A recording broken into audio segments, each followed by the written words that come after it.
Vâng, vậy thì tôi chờ anh ở đây. Chúng ta bàn câu chuyện hôm trước.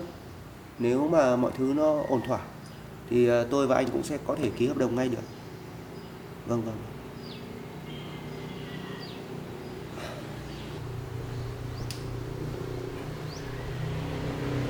Chào anh. Chào. Anh chờ tôi lâu chưa?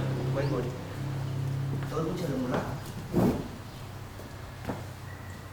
Những cái dự án mà anh đã gửi cho tôi ấy thì tôi cũng đã đọc hết rồi. Ừ.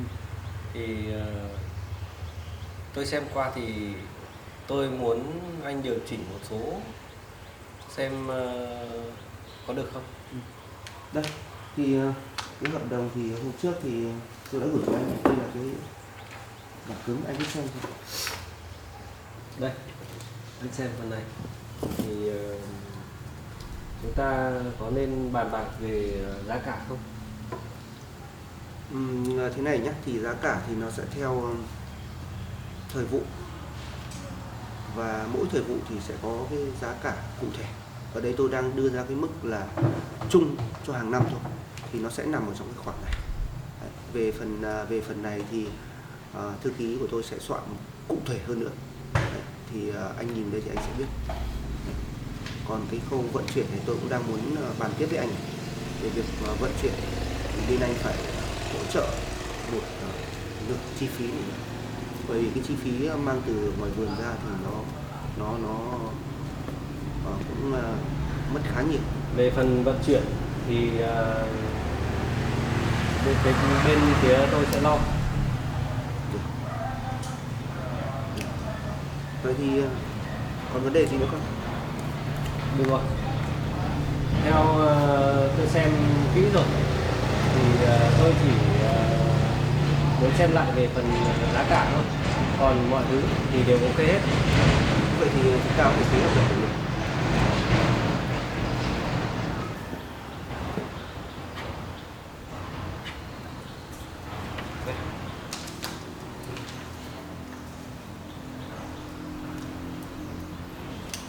Hôm trước ấy tôi cũng đã xem qua một vài cái hướng là rất hay. Và hôm nay tôi cũng đang bàn kỹ với anh một chút nữa về cái cách làm. Đây nha anh xem, một số cái mô hình dự án tôi thấy rất là hay. Ở đây thì mình chưa qua triển khai cả. Nếu như mà anh triển khai được thì tôi nghĩ là hiệu quả sẽ rất cao. Bởi vì tất cả mọi thứ nó đang phù hợp với lại cái thực tế ở địa phương mình. Đấy. Cuộc sống hiện tại của em bây giờ đang rất tốt. Em không cần sự giúp đỡ của anh và anh Tony nữa. Và em cũng không muốn gặp lại anh Tony nữa. Em mong rằng anh đừng nói chuyện này với anh Tony. Này anh Bình, anh đang suy nghĩ chuyện gì à?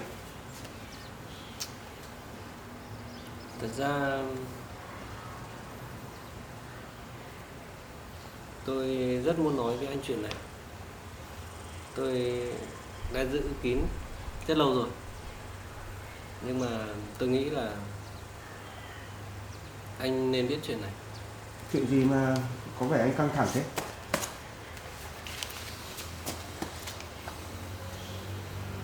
Anh cứ nói đi. Thật ra tôi đã định giữ kín chuyện này. Tôi đã hứa, hoặc ít nhất tôi nghĩ mình nên tôn trọng điều đó. Tôi đã suy nghĩ rất nhiều. Có lúc tôi định im lặng, coi như chưa từng có chuyện gì xảy ra cả. Nhưng tôi nhận ra nếu cứ tiếp tục như vậy thì mọi thứ sẽ không rõ ràng được. Vì vậy tôi quyết định nói ra. Anh cứ nói đi. Tôi thấy anh có vẻ căng thẳng quá. Tôi đã gặp Thương và tôi không muốn giấu anh chuyện này nữa. Anh nói sao? Anh đã gặp Thương á? Đúng rồi, tôi đã gặp Thương. Bây giờ cô ấy ở đâu? Tình hình của cô ấy như thế nào rồi? Mà tại sao bây giờ anh mới nói cho tôi chuyện này? Anh cứ bình tĩnh, nghe tôi giải thích. Thật ra tôi đã gặp Thương cách đây khoảng hơn một tuần rồi. Nhưng cô ấy có nói với tôi rằng cô ấy không muốn anh biết rằng hiện tại cô ấy đang sống ở cùng với một bà lão. Cô ấy nhờ tôi giúp cô ấy rằng không để anh biết cô ấy đang sống cùng một bà lão. Cô ấy không muốn tôi biết cô ấy đang ở khu vực đó. Nhưng tôi nghĩ rằng anh nên biết điều này.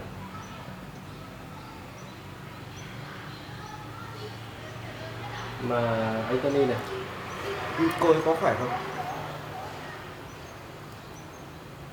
cô ấy vẫn khỏe. Nhưng hiện tại sống tại nhà bà lão có một cô con gái. Cô ấy rất độc ác. Vậy bây giờ anh đưa tôi đến đó nhé. Tôi muốn gặp cô ấy. Đồng ý thôi. Nhưng trước khi đến đó thì tôi muốn nói với anh một số chuyện đã. Còn chuyện gì mà quan trọng hơn cả việc chúng ta tìm thấy Thương vậy? Tôi bây giờ thực ra tôi đang rất muốn, ngay bây giờ tôi muốn đến gặp cô ấy. Trước khi đến đó chúng ta cần giải quyết một số chuyện.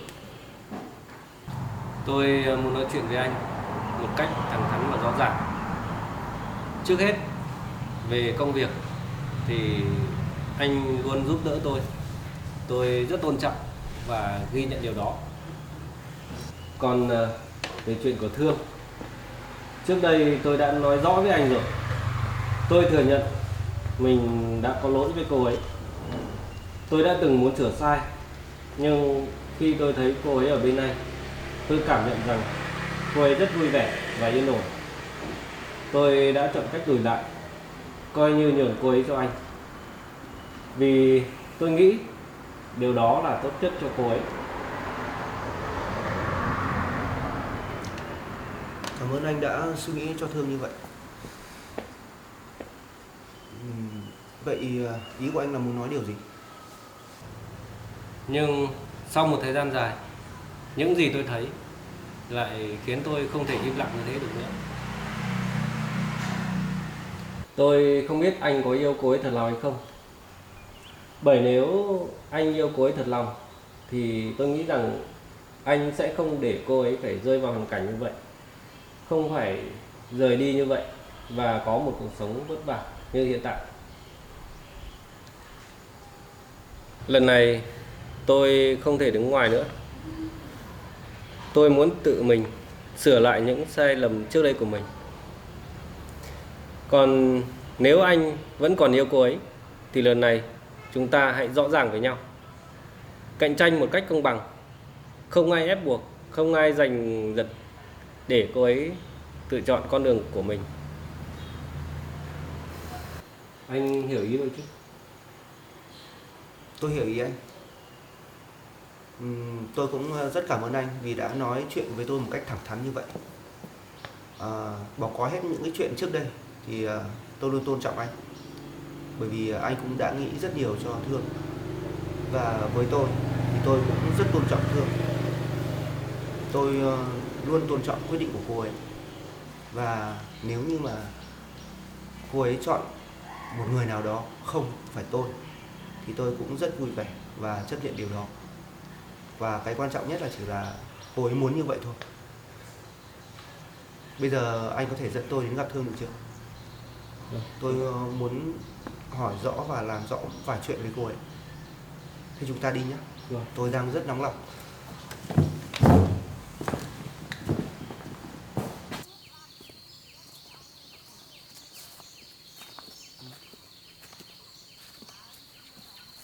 Đây là ngôi nhà mà cô ấy đã được ở nhờ ở đây. Cô ấy đã ở đây lâu chưa? Tôi thì cũng mới biết cô ấy ở đây thôi.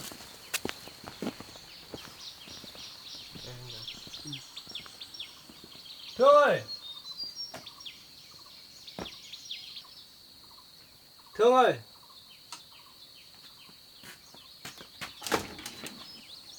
Thương!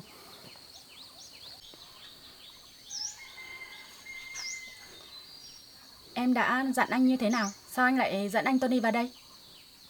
Anh biết là em không muốn Tony biết em ở đây. Nhưng mà anh nghĩ rằng Tony nên biết chuyện này. Còn bây giờ tôi để dành thời gian cho hai người. Chào anh. Cảm ơn anh.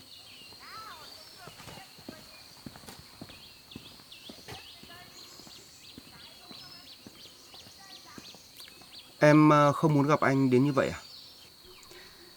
Đúng rồi, em không muốn gặp anh nữa. Em chẳng có chuyện gì để nói với anh cả. Anh đi về đi. Em không muốn gặp anh. Nhưng mà anh không hiểu tại sao thái độ của em lại như vậy. Chuyện của anh và em vẫn đang rất bình thường mà. Anh đang có rất nhiều những cái thắc mắc muốn hỏi em đây. Kìa Thương. Thương. Nghe anh nói đã. Anh đừng đến đây tìm em nữa. Em không có chuyện gì để nói với anh cả. Nhưng anh còn rất nhiều điều muốn nói với em, bình tĩnh lại nào. Thương. Kìa Thương.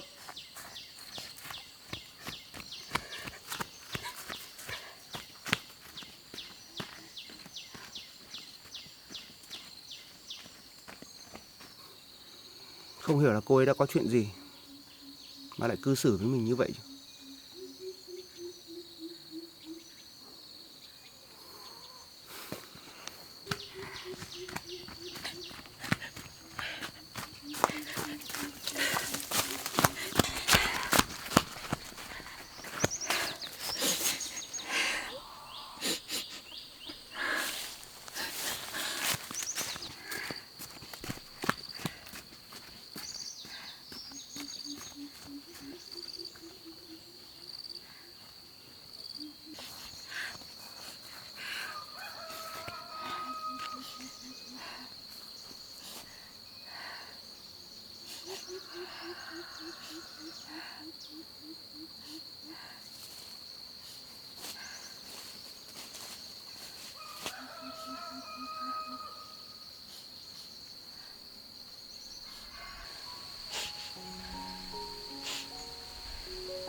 Anh Tony, em có lỗi với anh.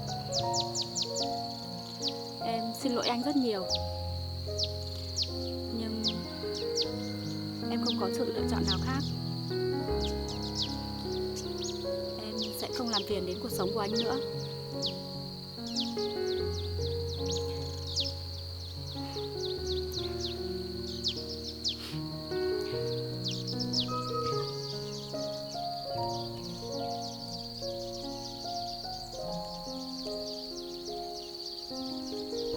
Thương đã có những hành động rất lạ đối với mình. Chẳng lẽ cô ấy đã hết tình cảm với mình thật rồi?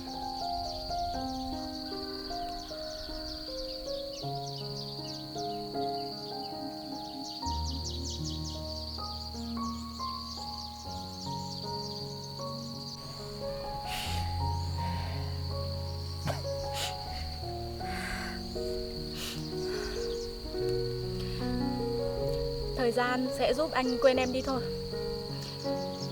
Và em mong rằng anh sẽ tìm được một người khác phù hợp với anh hơn. Thời gian chúng ta ở bên nhau, em sẽ coi đó là một kỷ niệm đẹp. Và em lúc nào cũng mong anh được hạnh phúc.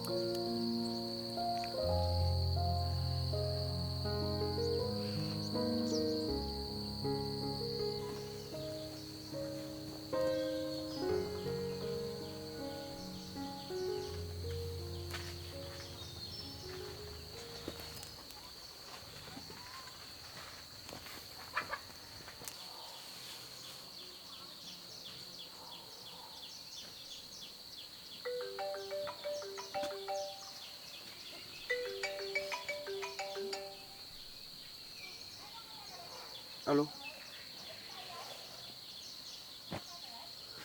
Được rồi, tôi sẽ về ngay.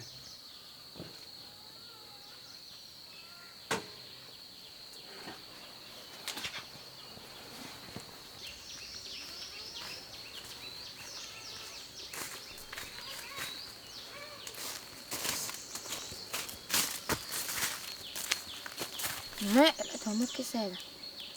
Giờ lấy tiền đâu mà chỗ cái xe nó bây giờ này.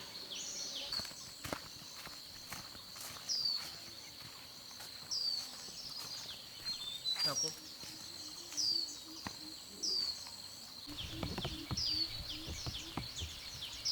Anh là ai đấy? Anh đến đây có việc gì? Tôi là bạn của Thương. Hôm nay tôi đến tìm cô ấy có chút việc. Thế còn cô là ai? Lại là bạn của Thương à? Vậy cô là ai? Đây là nhà của tôi. Thương đang đến ở nhà của tôi. Vậy là đây là nhà của cô à? Tôi cũng đã nghe Bình nói chuyện về việc này rồi. Rất cảm ơn cô đã cho Thương ở lại đây. Tôi mong rằng có việc gì đó thì cô sẽ giúp đỡ Thương nhé. Thì tôi vẫn luôn đang giúp đỡ cô ấy mà. Anh đến đây tìm cô ấy có việc gì? Có quan trọng lắm không? Dù sao thì tôi cũng biết chỗ ở của Thương rồi. Lần sau tôi đến tìm cũng được. Tôi thấy anh với anh Bình rất hay đến tìm Thương. Cô ấy có vẻ rất quan trọng đối với hai anh thì phải. Anh có mối quan hệ như nào đối với Thương? Cô nói đúng rồi. Thương rất quan trọng đối với tôi. Cô ấy là bạn gái cũ của tôi. Trong thời gian này tôi và Thương có một số vấn đề. Cho nên là cô ấy đang ở đây. Tôi cũng rất muốn là cô cho Thương ở lại một thời gian nữa. Để cho Thương có thời gian để suy nghĩ về mọi chuyện. Khi nào cô ấy ổn định lại tinh thần thì tôi sẽ đón Thương về. Thực ra cô ấy đang nợ nhà tôi một số tiền. Nếu anh muốn đưa cô ấy về thì anh phải thanh toán số tiền đấy cho nhà tôi. Thương đã vay gia đình nhà cô một số tiền à? Vậy số tiền đấy là bao nhiêu? 100 triệu. 100 triệu. Thương vay cô vào lúc nào? Và cô có biết là Thương đã dùng nó vào việc gì không? Thương vay tôi cách đây nửa năm rồi. Tôi cũng không biết cô ấy vay để làm gì. Nhưng bây giờ cô ấy chưa có tiền để trả cho nhà tôi. Tôi vẫn cho cô ấy ở nhờ. Cô yên tâm. Nếu như mà Thương vay số tiền đó của nhà cô, Thương không trả được thì tôi sẽ là người thay cô ấy trả. Nhưng tôi đang thắc mắc là không hiểu là cô ấy vay số tiền để làm gì. Nhưng mà thôi được rồi. Bây giờ cô cho Thương ở lại và tôi muốn cô giúp đỡ Thương trong công việc. Tôi cũng nghe qua những câu chuyện của Bình nói về cô và tôi muốn là cô giúp đỡ Thương nhiều hơn và đừng có những hành động và lời nói gì làm ảnh hưởng đến cô ấy. Còn về số tiền thì cô yên tâm, tôi sẽ là người trả cho cô. Còn bây giờ thì tôi đang có việc phải đi làm rồi. Lần sau tôi vào thì tôi sẽ thanh toán số tiền đấy cho cô. Chào cô nhé. Chào anh.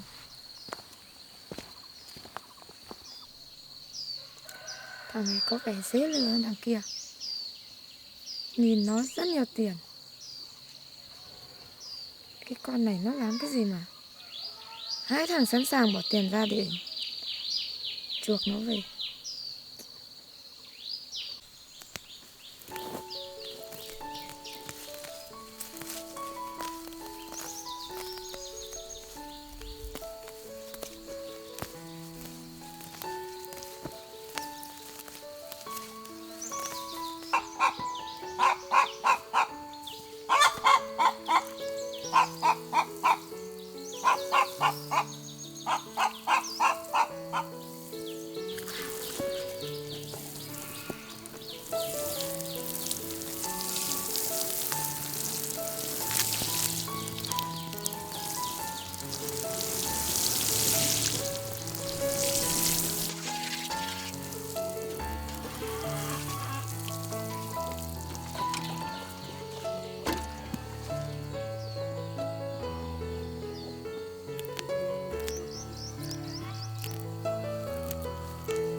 Thương à, em đang làm gì đấy?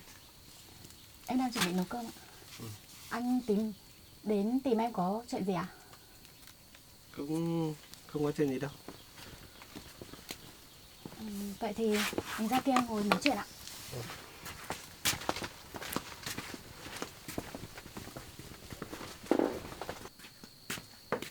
Đây, anh ngồi đây ạ.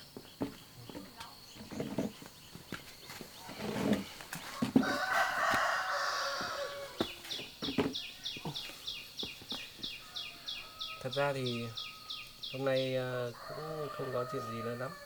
Anh chỉ muốn vào thăm em thôi. Thời gian này em thế nào? Cô gái con chủ nhà này có hay bắt nạt em không? Hay có những cái lời nói mà làm em khó chịu không? Hôm trước gặp cô ấy thì anh cũng đã cảnh báo cô ấy rồi. Anh có nói là nếu như còn bắt nạt em hay đánh mắng em thì em cứ nói với anh. Dạ không anh ạ. Thời gian này chị ấy cũng không hay ở nhà. Chỉ có em với bà ở nhà thôi. Nên là cuộc sống của em cũng không có gì khó khăn cả. Vậy thì tốt rồi. Hôm trước anh có dẫn Tony đến gặp em đấy. Thì giữa em và Tony đã nói chuyện như thế nào rồi? Dạ em cũng chỉ nói một vài câu với anh ấy thôi ạ. Em có quyết định như nào rồi? Em có muốn quay lại với Tony không? Anh thấy rằng Tony rất hy vọng ở điều đó. Chuyện này em cũng đã nói rõ ràng với anh rồi. Là em không muốn gặp anh ấy và không có gì liên quan đến anh ấy cả. Vậy thì em có suy nghĩ gì về lời đề nghị của anh không? Hãy cho anh một cơ hội làm lại từ đầu em nhé. Và anh hứa rằng từ giờ anh sẽ không để em phải khổ nữa.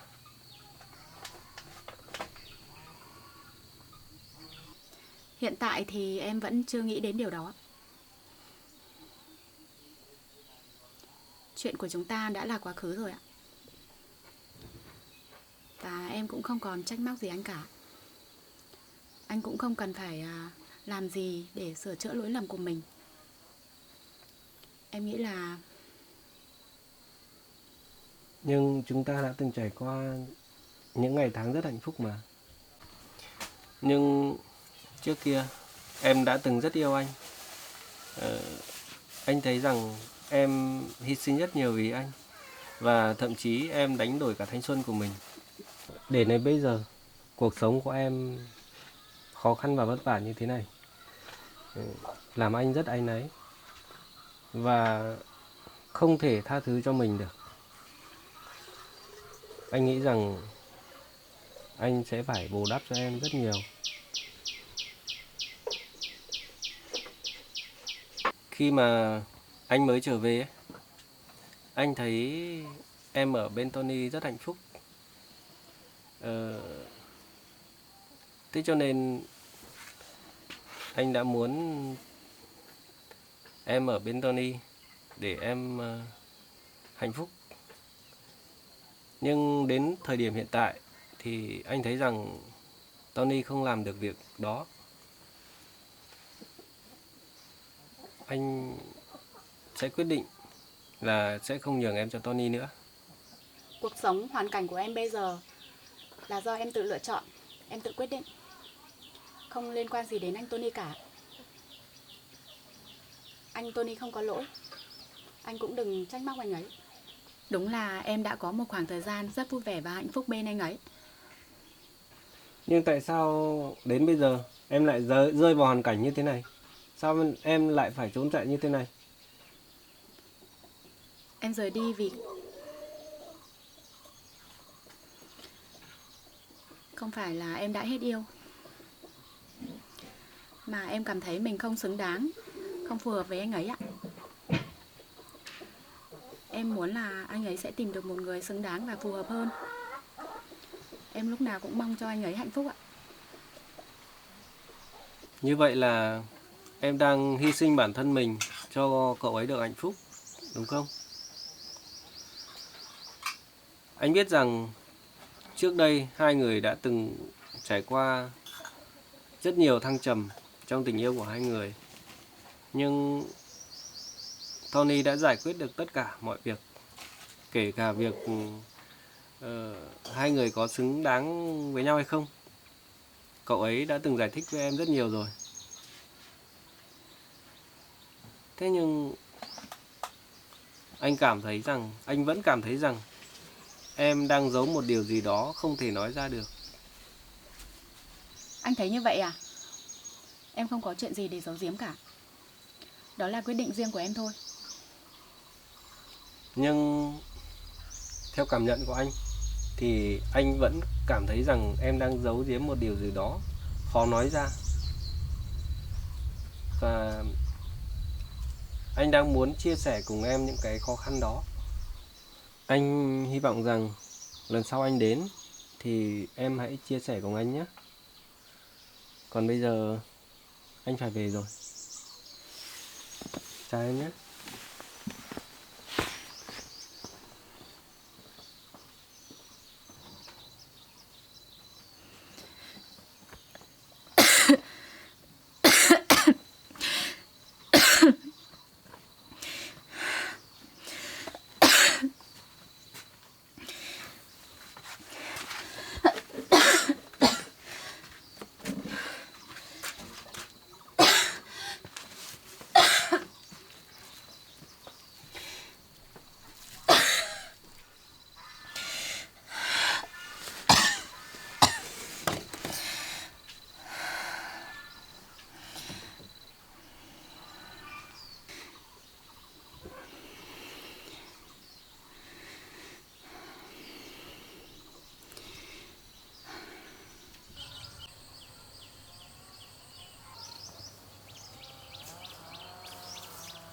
Đợt này là đang sắp được thu hoạch rồi đấy. Cũng tỉa dần được rồi. Tôi thấy nhìn cái ban đầu thì tôi thấy không được đều lắm. Thực ra thì tôi đang xem thấy là cái quả thì số lượng tôi thấy có vẻ nhiều, nhưng mà nó đang không đồng đều. Nếu như mà anh không áp dụng được chuẩn cái quy trình ấy, thì từ những cái nhỏ nhất như vậy thì nó sẽ độ cái chi phí của anh là dẫn đến là cái giá thành hiện tại bây giờ sẽ không đáp ứng được cái chi phí mà anh chăm sóc. Mẫu mã quả dưa như này thì không đạt tiêu chuẩn đâu. Đấy.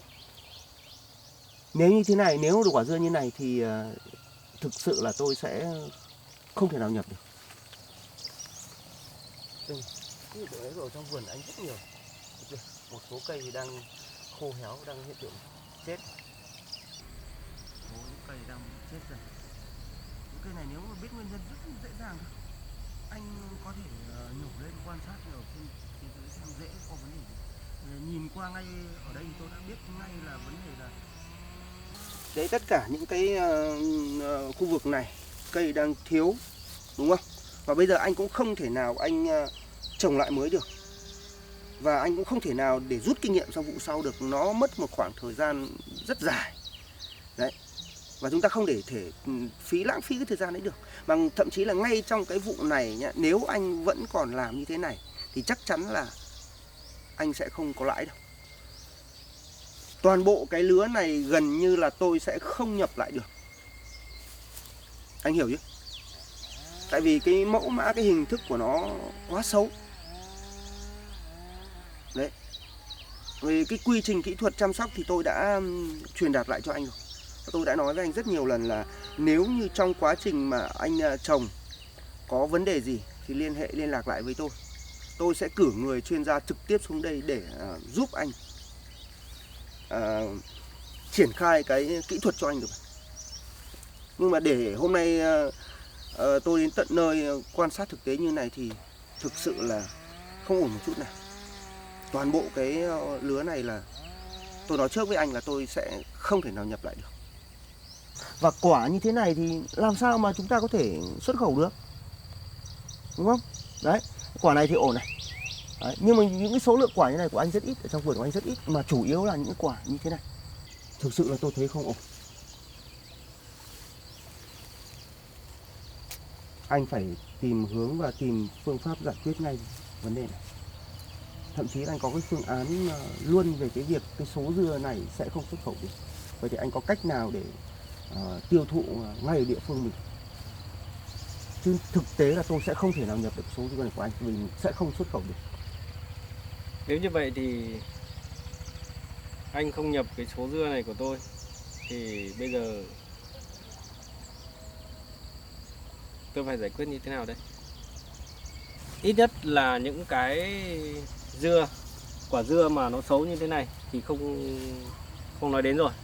Còn những quả dưa mà nó đạt còn có rất nhiều, anh để ý đấy. Anh nhìn xem, còn rất nhiều những quả dưa, thậm chí là nó còn đẹp hơn những cái vụ trước. Chứ bây giờ theo anh tính đấy, theo anh biết đấy, là tính ra là tiền phân này, tiền giống này, tiền chăm sóc này, tất cả những thứ đó là tôi cũng phải thuê người làm hết. Nếu như anh không nhập đợt này thì tôi sẽ phải chịu lỗ rất nhiều. Cái đấy thì anh phải tìm cách tự giải quyết thôi. Tôi không thể giúp được anh việc này. Đồng ý là những cái quả mà đủ tiêu chuẩn thì tôi vẫn nhập lại cho anh. Nhưng thực tế ngay tại vườn thì những quả đủ tiêu chuẩn của anh rất ít. Nó không đủ số lượng để tôi có thể xuất khẩu được.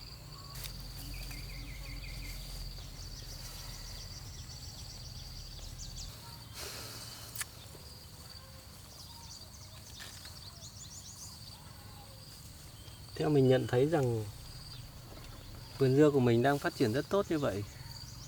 Những quả như thế này là đang đạt rồi. Sao đợt này Tony lại khắt khe với mình như vậy nhỉ?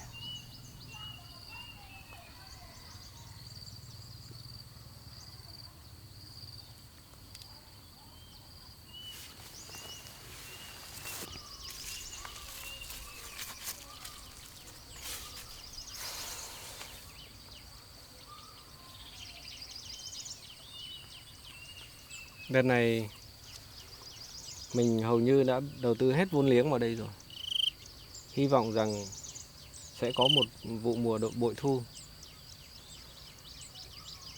Nếu như Tony không nhập hàng cho mình đợt này thì mình sẽ phá sản mất. Và bây giờ tôi sẽ không đứng ngoài nữa. Nếu anh vẫn còn yêu cô ấy thì lần này chúng ta hãy rõ ràng với nhau, cạnh tranh một cách công bằng. Hay là vì chuyện đó mà anh ta đã khắt khe với mình như vậy nhỉ? Mình sẽ phải nói chuyện thẳng thắn với anh ta.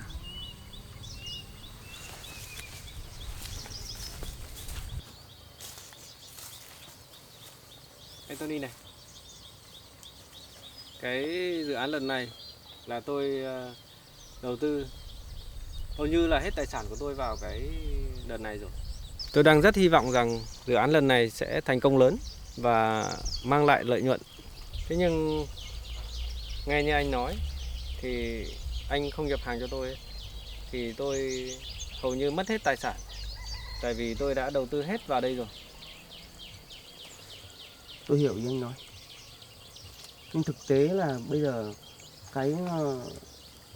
những cái quả dưa tại vườn của anh bây giờ tôi không làm cách nào để giúp anh được cả. Thế nhưng như những vụ trước, dưa nó như thế này, quả nó vẫn đẹp như vậy, tại sao anh vẫn nhập cho tôi? Khả năng là những vụ trước là anh không để ý thôi. Thực tế là vụ này của anh, mẫu mã dưa của anh rất xấu. Chính vì thế thì tôi mới bảo là tôi sẽ không nhập được cho anh. Những vụ trước thì nó không như thế này đâu. Anh chăm sóc tốt hơn, quả đẹp hơn. Tôi nghĩ rằng có một cái lý do gì đó anh đang khắt khe với tôi. Liệu có phải là như hôm trước tôi nói chuyện với anh về chuyện chúng ta cạnh tranh công bằng về thương không? Anh đang nghĩ là tôi đang khắt khe về cái việc sản phẩm của anh là liên quan đến thương à? Tôi nghĩ là như vậy. Theo anh thấy đấy, dưa của tôi vẫn đẹp. Như thế này anh Bình nhá, thực ra là tôi không bao giờ để chuyện tình cảm xen lẫn với công việc cả. Tôi mong anh hiểu như vậy. Thực tế là cái việc lần này của anh, cái chất lượng dưa của anh đợt này rất xấu, cho nên tôi không nhập được. Và trong làm ăn là như vậy, nếu như không đạt được chất lượng tôi sẽ không nhập. Còn về chuyện của Thương thì không liên quan gì đến việc này cả. Tôi muốn anh hiểu rõ điều đó. Tôi tôn trọng Thương và tôi luôn để cho cô ấy tự quyết định. Tôi cũng đã nói với anh rồi, Thương chọn một người nào đó, không phải là tôi, là anh hay là một người khác, tôi đều đồng ý, nếu như đấy là điều cô ấy quyết định. Và nó sẽ không liên quan gì đến vụ này cả. Thôi được rồi, tôi hiểu rằng lần này anh đã đầu tư toàn bộ cái tài sản vào cái dự án này rồi. Tôi sẽ tìm cách để giúp đỡ anh. Nhưng anh vẫn phải chuẩn bị trước tinh thần rằng vụ này anh sẽ thất bại. Và chỉ có điều là chúng ta khắc phục được đến đâu thôi. Anh chuẩn bị rõ tinh thần và tôi sẽ vẫn giúp anh. Tôi sẽ không bao giờ vì chuyện cá nhân, chuyện tình cảm để tôi liên quan đến công việc thôi. Thậm chí là nếu như mà cái chất lượng dưa của anh tốt, tôi nhập được thì đó cũng là một cái nguồn thu nhập của tôi này. Tôi cũng có một phần cái thời gian, công sức, thậm chí cả về tài chính ở trong này. Cho nên tôi muốn anh hiểu rõ chuyện này, không phải vì Thương. Vậy thì tôi mong anh sẽ giúp đỡ và chúng ta cùng đưa ra phương án giải quyết.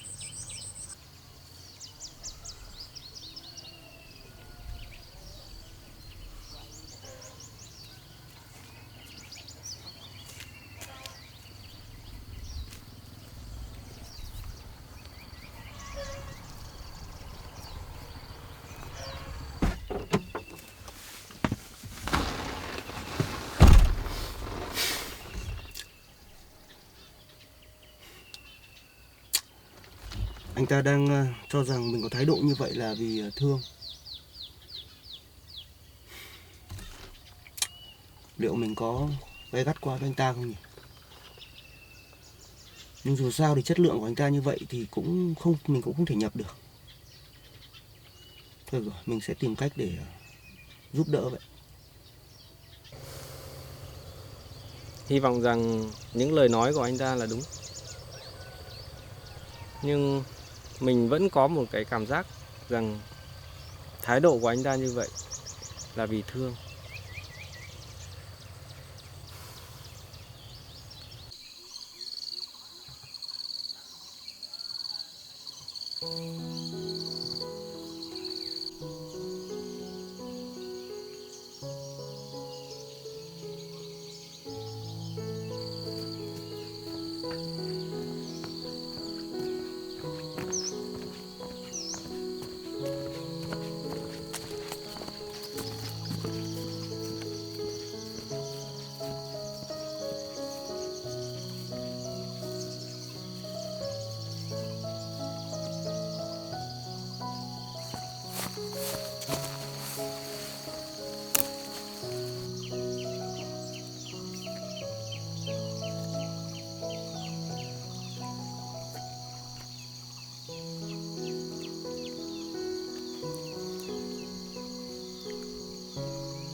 Thương không ở nhà. Có lẽ là cô ấy đã đi làm rồi.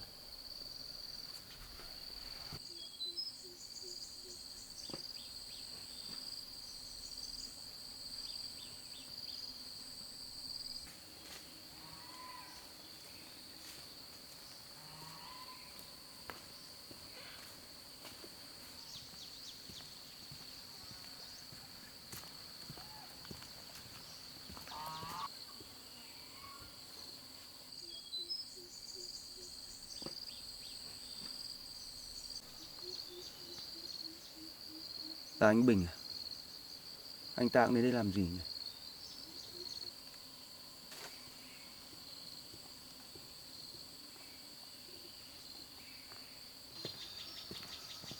Chào anh. Chào Anh cũng đến đây à? Tôi cũng vừa mới đến đây. Anh đến có việc gì vậy? Tôi đến đây tìm Thương có chút việc. Nhưng Cô- mà cô ấy không ở nhà. Có lẽ là cô ấy đi làm việc gì đó rồi. Vậy à? Thế còn anh đến đây có việc gì vậy? Thực ra lần trước tôi đến gặp Thương ấy thì cô ấy có thái độ rất lạ. Thậm chí là không muốn gặp tôi. Tôi cũng không hiểu chuyện gì cả. Cho nên tôi cũng muốn đến để làm rõ với Thương.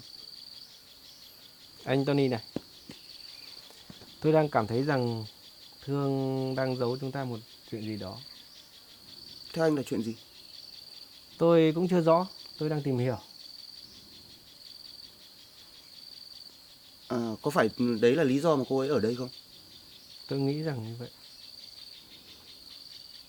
Tại vì trước giờ thì tôi là người rất hiểu Thương. Cô ấy sẽ không trốn chạy như vậy nếu như không có chuyện gì.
Tôi đang nhận thấy rằng cô ấy còn rất nhiều tình cảm với anh. Nếu mà như vậy thì tại sao lại Thương lại đối xử với tôi lạ lùng như vậy nhỉ? Cái lần trước tôi về thì Thương có thái độ rất gay gắt với tôi, không muốn gặp tôi. Tôi cũng không rõ nữa. Nhưng qua nhiều lần nói chuyện thì tôi nhận thấy rằng cô ấy rất lo lắng cho anh. Thậm chí cô ấy còn nhắc nhở tôi không được làm gì để ảnh hưởng đến anh. Theo tôi thì tôi cảm thấy không phải như vậy. Bởi vì cô ấy đối xử với tôi rất lạ. Thương, em đi làm về à?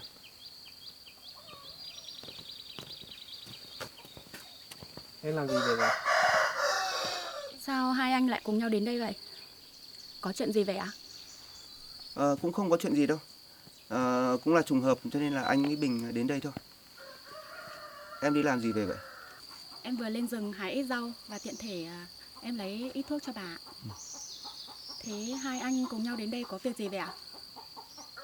Anh và Tony cảm thấy rất lo lắng khi em ở đây. Đúng vậy, anh sợ em ở đây sẽ phải khổ và em sẽ phải chịu thiệt thòi. Các anh không cần phải lo lắng cho em đâu ạ. Em không sao hết. Vậy hôm nay cô gái kia và bà ở đâu rồi? Bà và chị ấy đi vắng không có nhà ạ. Thế em đang ở một mình à? Vâng. Nếu như mà cô gái kia có bắt nạt em hoặc có bất kỳ điều gì thì em hãy nói cho anh và Bình biết nhé. Em không sao đâu ạ. Hai anh không phải lo lắng cho em đâu. Bây giờ cũng đến bữa rồi ạ.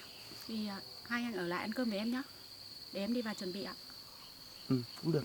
Vậy em vào chuẩn bị nhé. Anh và Bình có một chút việc cần nói chuyện với nhau. Vâng.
Tôi muốn nói chuyện với anh một chút về cái dự án vừa rồi.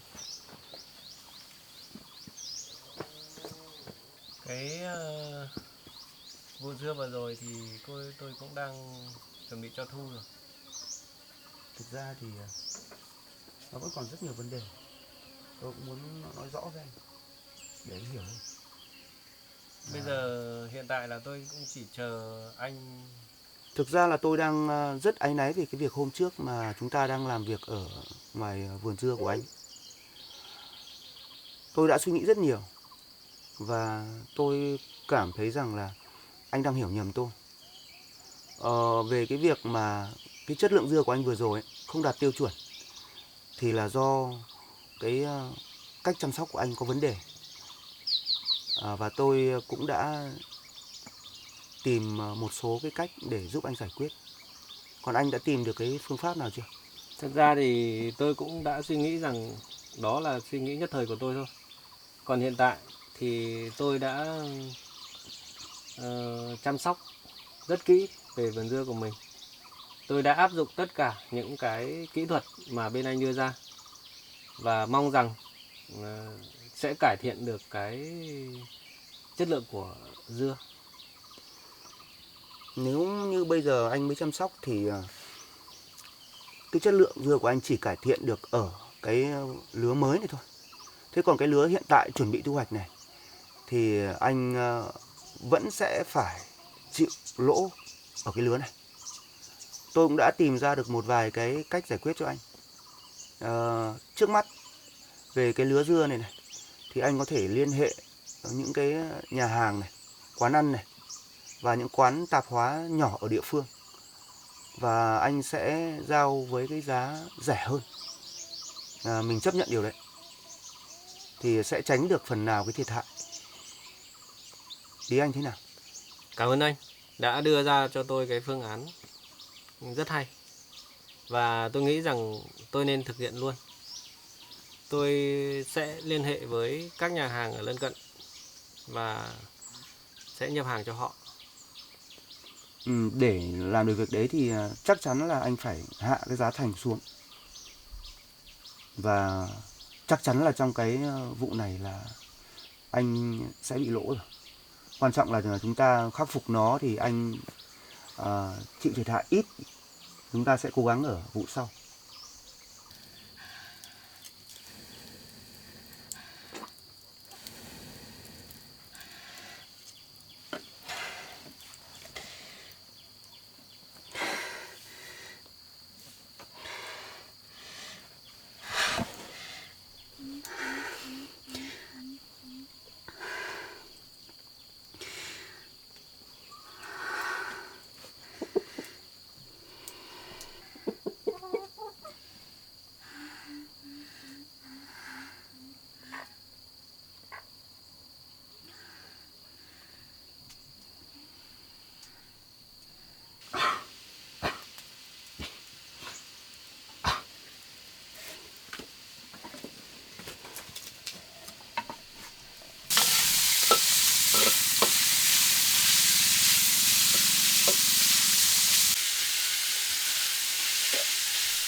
Cũng chính vì thế mà tôi cũng rất lo lắng cho anh, và tôi đã cố gắng tìm mọi cách để giúp đỡ anh. Và cũng rất mong là anh hiểu cho cái việc lần này, và nó sẽ không có liên quan gì đến Thương cả. Vừa rồi anh có quan sát thấy sắc mặt của Thương không được tốt lắm không? Tôi cũng nhận ra điều đó. Và Hay là cô ấy ở đây làm việc nhiều vất vả, hoặc là điều kiện thiếu thốn cho nên cô ấy mới như vậy không?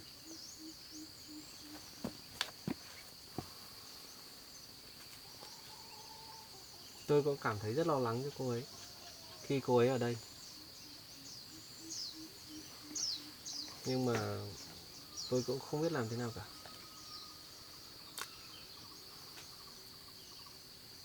Tôi nghĩ rằng cô ấy đang giấu chúng ta một điều gì đó về vấn đề sức khỏe. Vậy bây giờ tôi và anh nên làm gì? chứ không thể để cô ấy cứ ở trong một cái hoàn cảnh, cái điều kiện thiếu thốn như thế này được.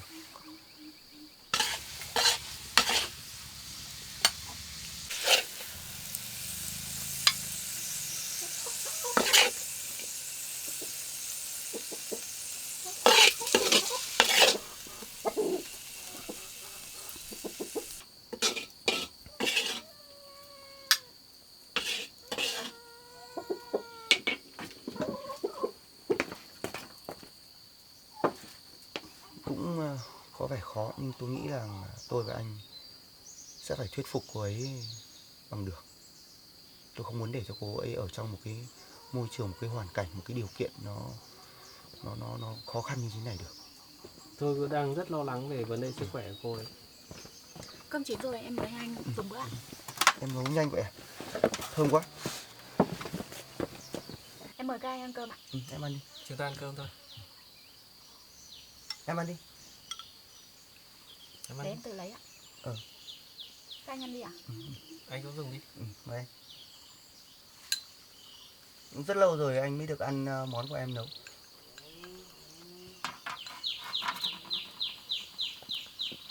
Những rau này là em tự lấy trên rừng à? Vâng ạ.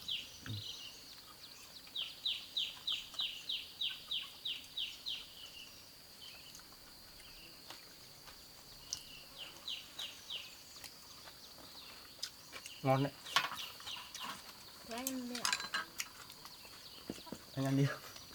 Cũng khá lâu rồi anh không được cảm nhận cái hương vị mà em trước khi em đã nấu cho anh như vậy. Rau rất ngon. Em nghe nói là hai anh đang làm việc với nhau. Thế dạo này công việc thế nào rồi ạ? Cũng có một chút vấn đề nhỏ, nhưng hiện tại thì Tony đã giúp đỡ anh và đã đưa ra phương án giải quyết. Đúng vậy. Em không cần lo lắng đâu. Công việc của anh và Bình có chút vấn đề thôi, nhưng mà anh nghĩ là mọi chuyện sẽ giải quyết được. Vâng ạ. Cái điều mà anh đang lo lắng nhất là em. Em không sao đâu ạ. Anh vẫn luôn cảm thấy rằng em đang giấu bọn anh một điều gì đó đúng không? Không có chuyện gì đâu anh ạ. Anh cũng ăn đi ạ. Anh nhận thấy là thời gian này sắc mặt của em không được tốt đâu. Em ở đây vất vả thế à? Vâng, em không sao đâu ạ. Anh không phải lo lắng cho em đâu ạ. Anh vẫn cảm giác có điều gì đó. Em rất mừng khi anh và anh Bình đang hợp tác làm ăn với nhau. Và em mong rằng sắp tới anh và anh Bình sẽ phát triển hơn nữa.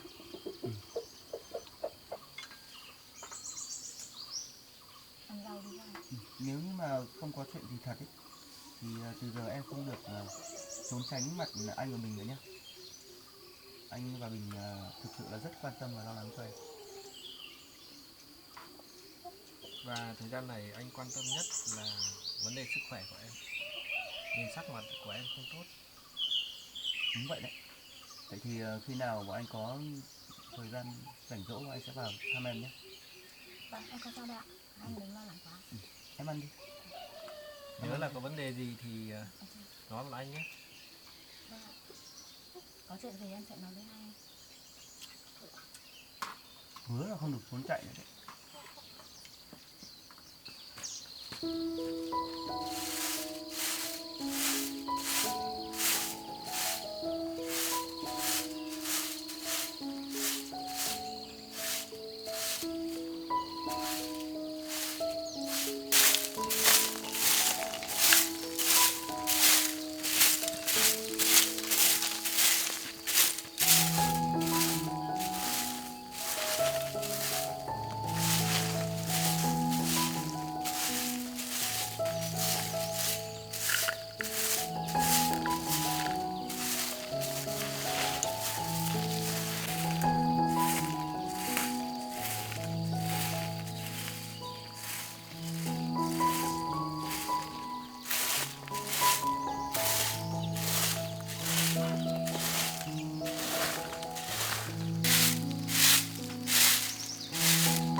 với cái mức tiêu thụ ở địa phương này thì khả năng giải quyết được cái số dưa như vậy thì cũng quá khó.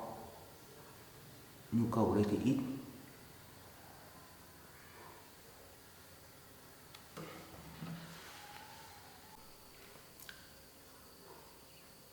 Vâng, chào anh. Anh khỏe chứ?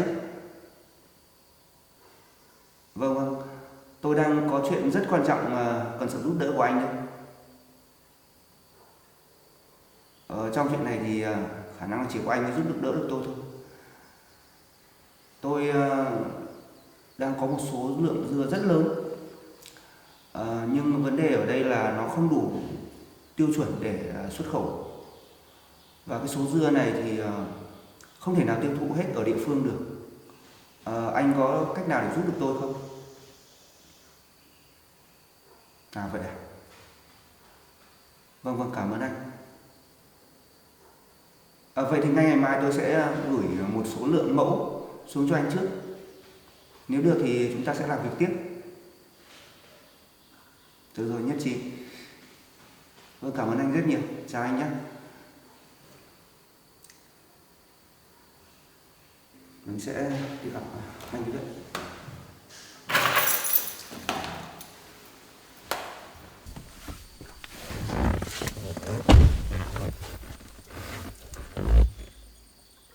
David có một cái chợ đầu mối rất lớn. Nếu như mà anh ấy mà nhập được hàng thì khả năng là toàn bộ cái số dưa của mình sẽ có chỗ tiêu thụ.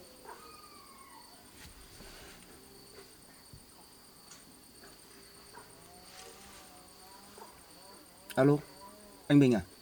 Vâng, anh Tony à? Hiện tại thì tôi đang liên hệ và tìm được cho anh một cái mối tiêu thụ. Bây giờ họ cần một cái số lượng nhỏ để họ bán trước. Vâng, vậy thì tốt quá. Nếu như mà cái số hàng đó bán được ấy thì khả năng người ta sẽ nhập số lượng rất lớn. Anh đang ở vườn thì bây giờ tôi sẽ đến để nói chuyện thêm với anh. Thì anh chờ tôi ở đấy nhé. Được rồi.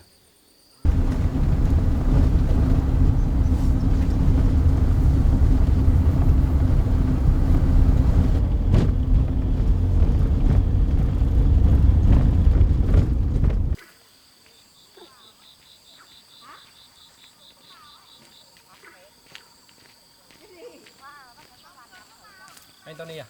Chào anh. Chào anh. Anh mới đến đây à? Tôi đến được một lát thôi, vừa cho anh một.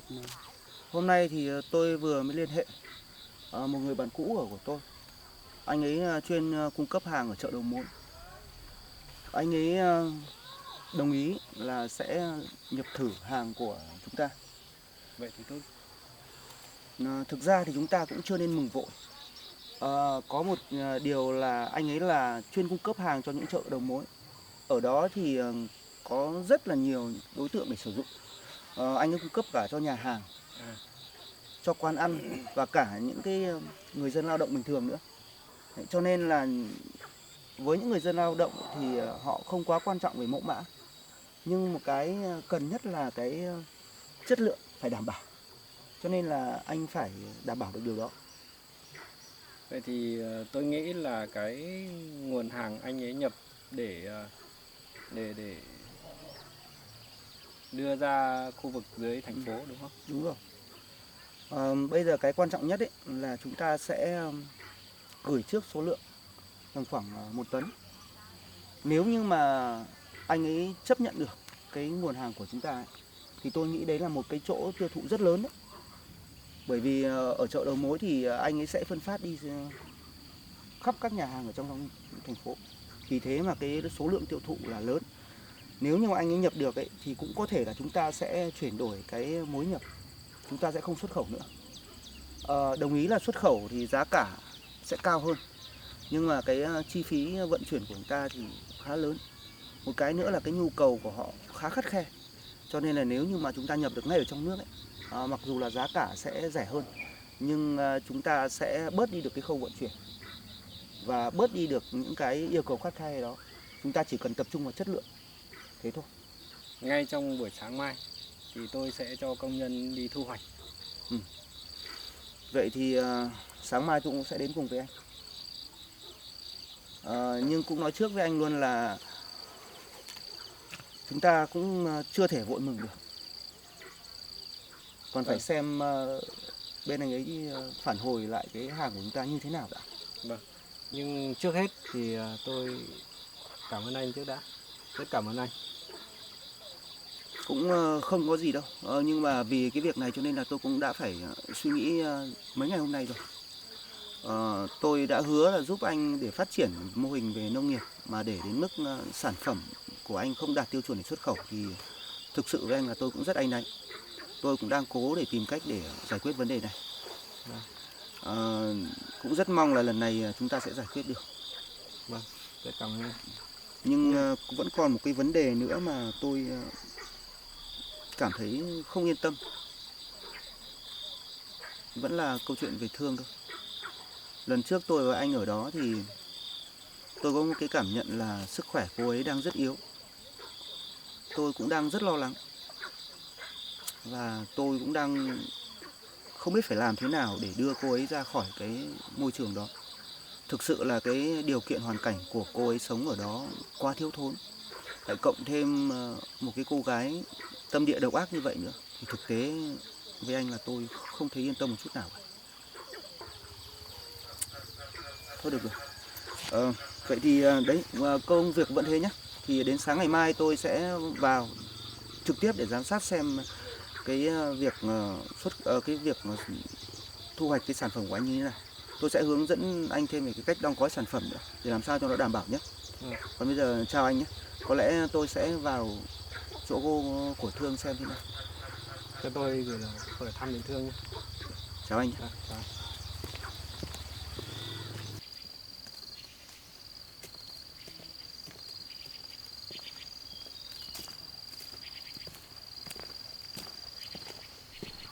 Thương ơi.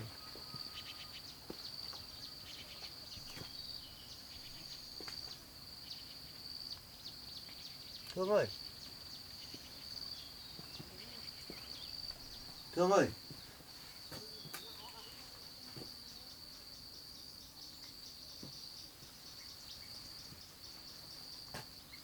Tôi đang ngủ.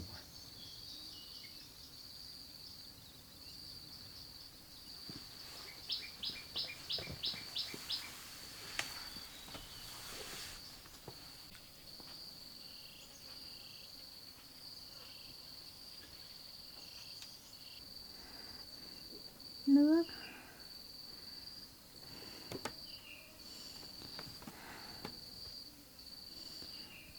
Thương. Thương à, em sao thế? Ôi em sốt cao quá. Nước. Thương.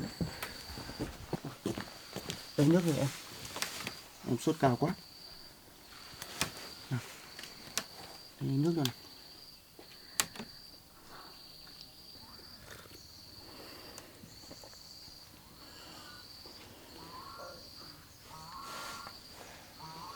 Em sốt cao quá. Thương, em làm sao thế Thương? Thương. Sốt cao quá. Chờ anh một lát nhé.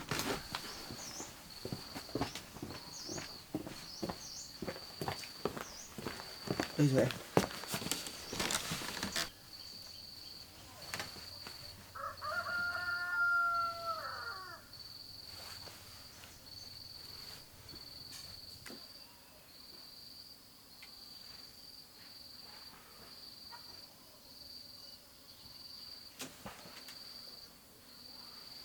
Sốt rất cao.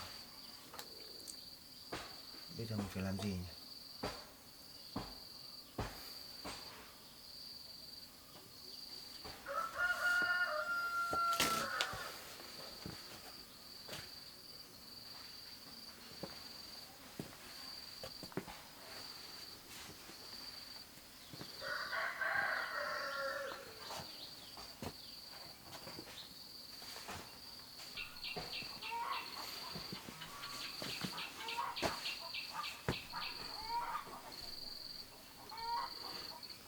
Mình nên đi nấu một chút gì cho cô ấy ăn.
không biết là Thương đã làm gì nhỉ?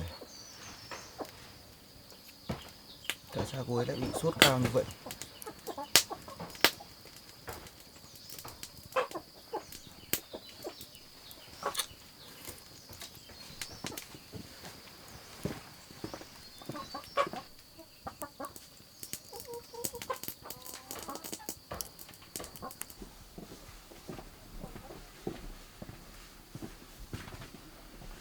Em đỡ chưa? Thương ơi, Thương. Sốt cao quá không biết gì nữa rồi. Tại sao em lại cứ phải chọn cuộc sống khổ cực như thế này chứ? Để bây giờ em mệt em ốm cũng chỉ có một mình. Không ai lo lắng, không ai chăm sóc cho em cả. Những lần nhìn thấy em như này anh thực sự là không thể nào yên tâm được. Em không xứng đáng để phải nhận những cuộc sống khổ cực như thế này.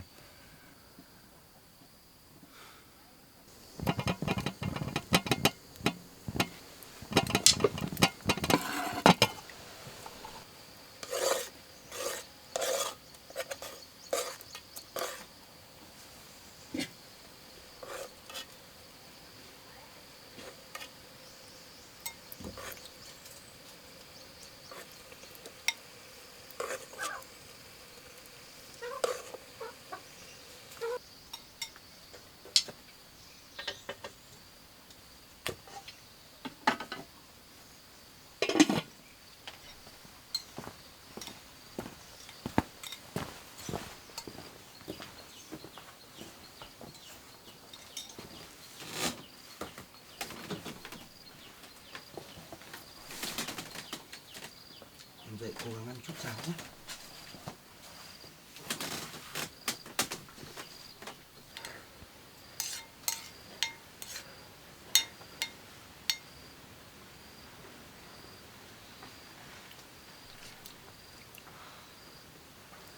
Em hãy ăn chút cháo nhé.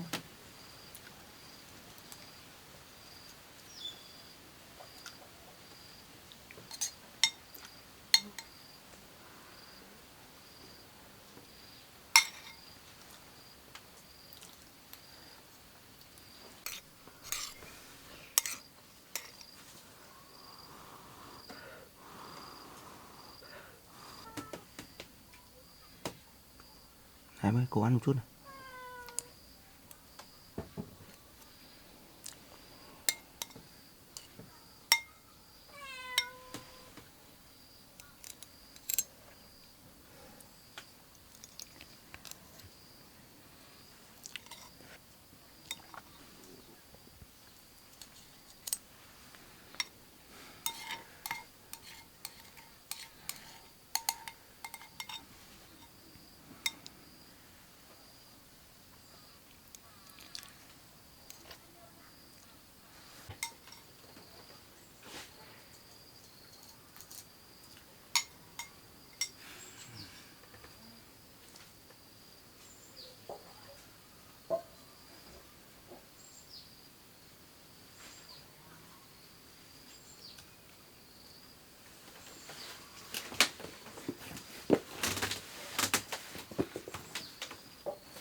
Cố gắng lên nhé.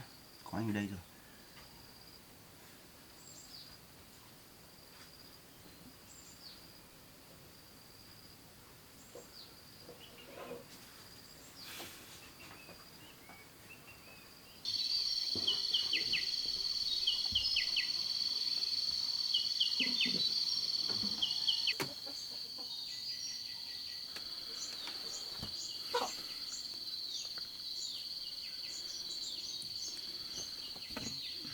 Em xin chị cho em ở lại. Em xin chị. Em xin chị đây. Chị cho em ở lại. Xin chị cho em ở lại. Dạ, Thương, Thương. Nào Thương, bình tĩnh nào, có anh ở đây rồi.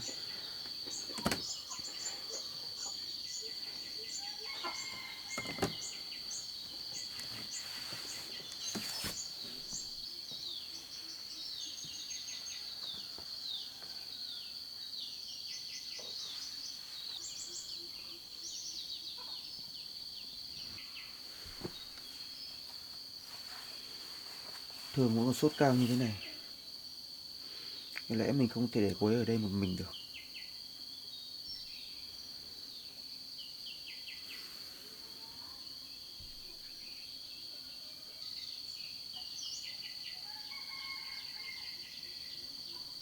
Đừng.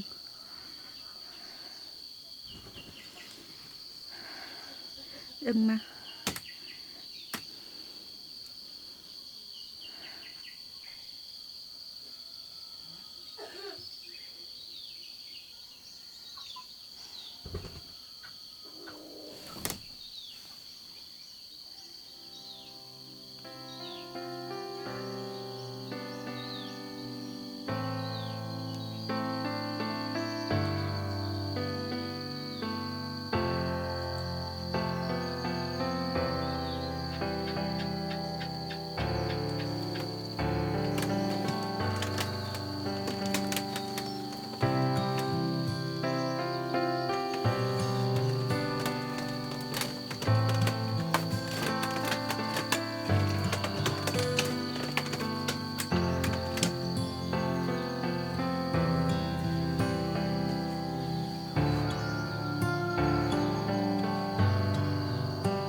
Không biết là anh Tony đã ở đây từ lúc nào vậy?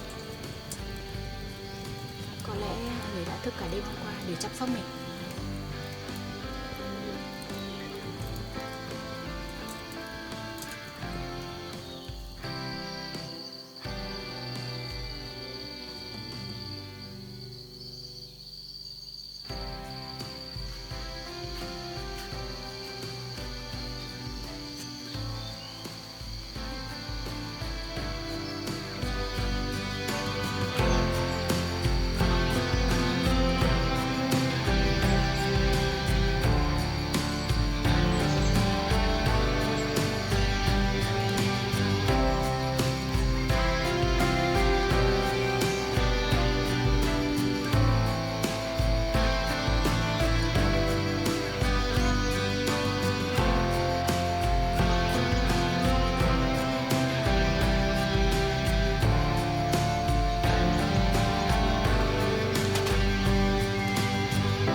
Em dậy lúc nào vậy?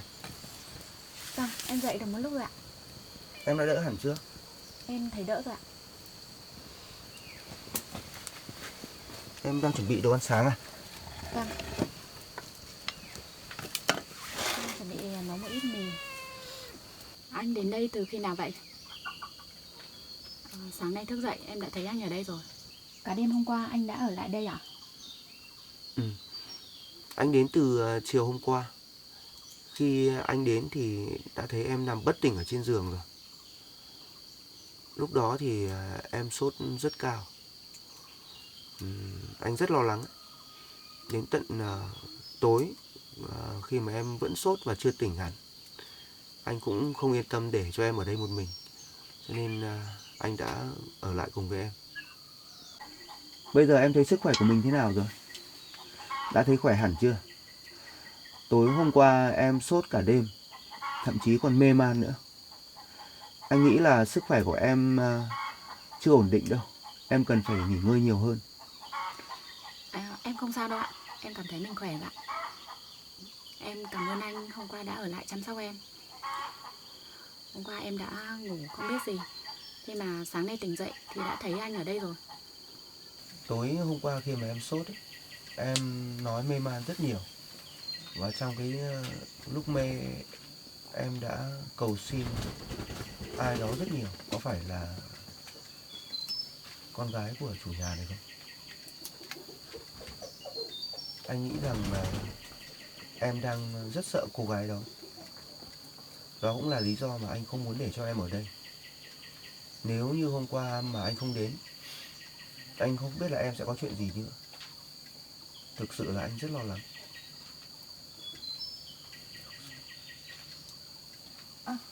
Nước sôi rồi ạ. Để em ốc mì ạ.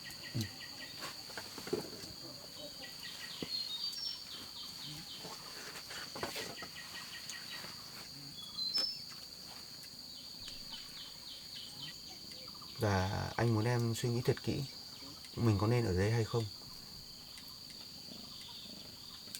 Chắc là do anh mệt nên vậy thôi ạ. Mình cũng chín rồi, anh ăn đi ạ. Chắc là tí nữa anh ăn sáng xong thì anh cũng phải về đi làm gấp. Tại vì cả hôm qua anh đã ở đây rồi. Vâng, thì anh ăn đi ạ.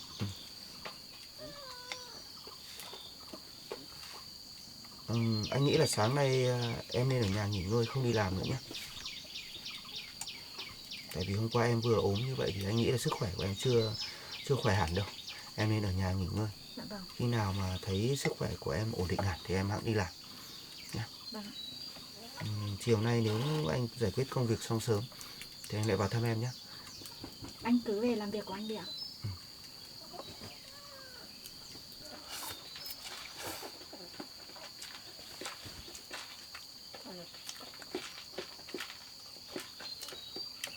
Ngày bình thường anh cũng dậy sớm như vậy.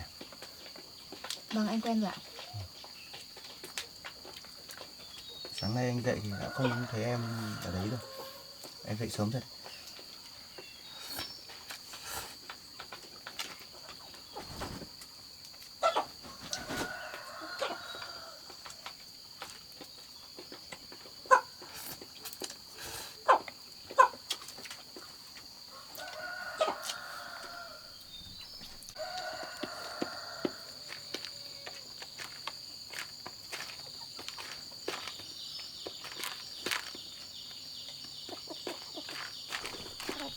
Ok.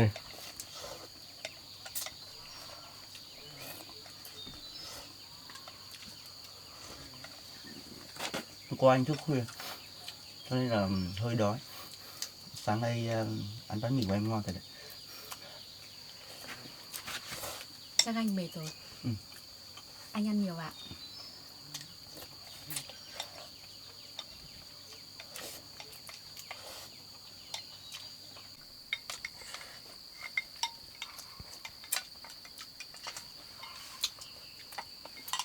Anh ăn xong rồi. Đi em dọn ạ.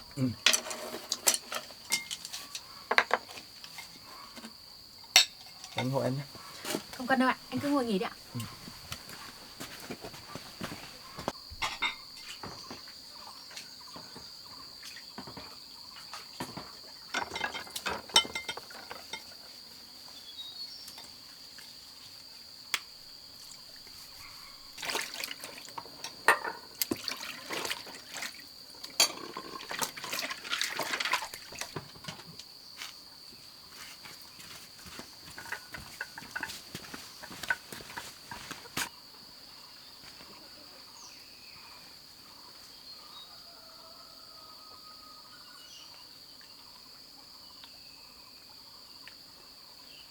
Anh đang suy nghĩ gì vậy? Còn công việc của anh nữa, nếu anh bận thì anh có thể về lo công việc ạ. Anh đừng lo cho em nữa, em không sao đâu ạ. Thực sự là công việc của anh cũng rất bận. Anh cũng phải về làm việc bây giờ.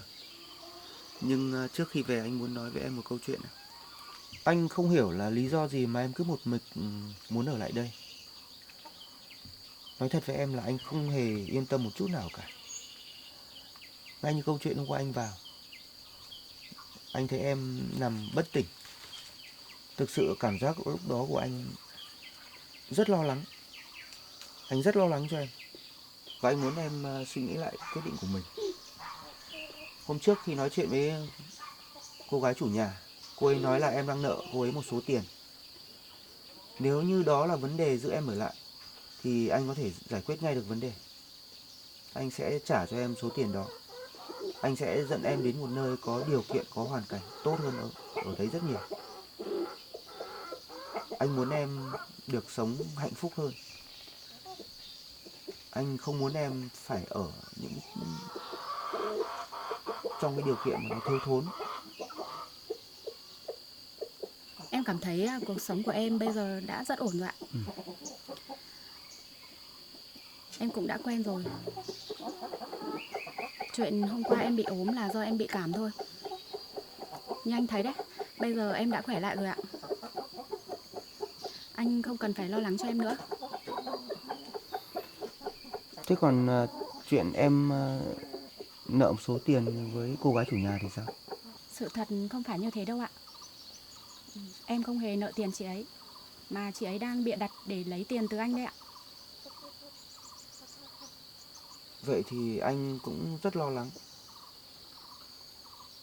Nếu như em ở cùng một người có lòng dạ độc ác như vậy thì chắc chắn là em sẽ không yên ổn được đâu. Thôi được rồi, nếu như em vẫn muốn quyết định ở lại đây thì anh nghĩ là em sẽ phải đề phòng với chị ấy. Và nhớ phải bảo vệ mình nhé. Vâng, em biết rồi ạ. Bây giờ anh phải về làm việc rồi. Nếu như chiều nay anh giải quyết được công việc xong sớm, anh sẽ vào thăm em. Vâng, anh cứ về lo công việc đi ạ. Anh về nhé. Em nhớ là nghỉ ngơi nhé. Vâng, em biết rồi ạ. Em mới ốm dậy xong thì đừng vội làm việc. Anh về nhé.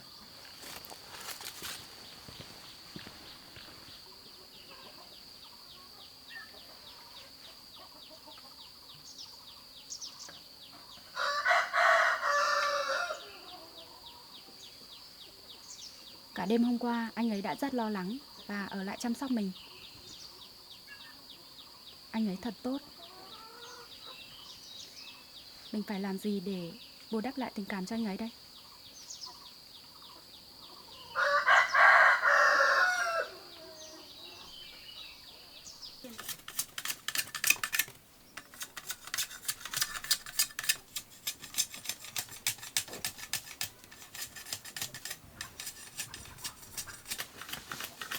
Con chào bà.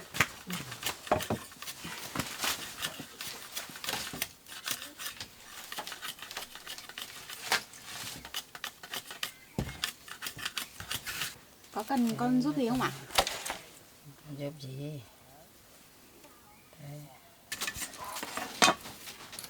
Chỗ này đan cầu kỳ thế bà nhỉ? Đan cầu kỳ chứ, nhất là trẻ Đà Lạt ấy mới cầu kỳ. Vâng.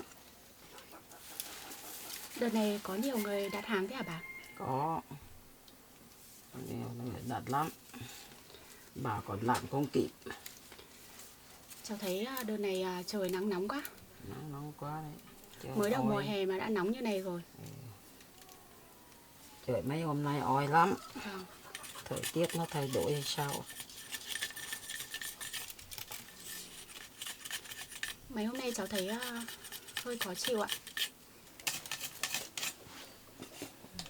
Mấy hôm nay thì bà thấy sắc mặt mày không tốt, chắc mày muốn ốm rồi đó. Vâng, cháu thấy hơi khó chịu trong người ạ. Thì ốm thì nghỉ thôi, không làm việc nhiều nữa.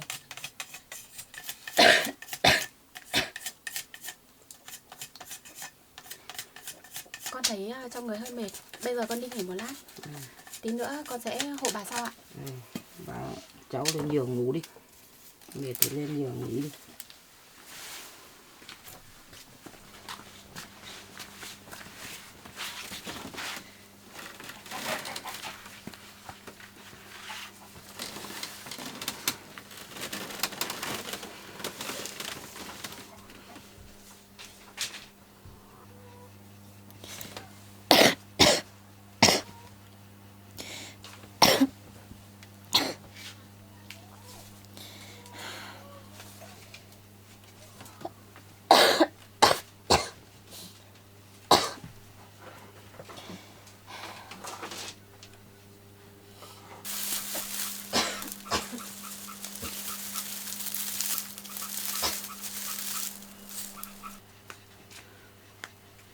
Có mệt không? Cháu có mệt không? Cháu thấy đau đầu hơi chóng mặt bạn. Thế cứ nghỉ đi. Lấy Vâng. thuốc về uống vào mới được.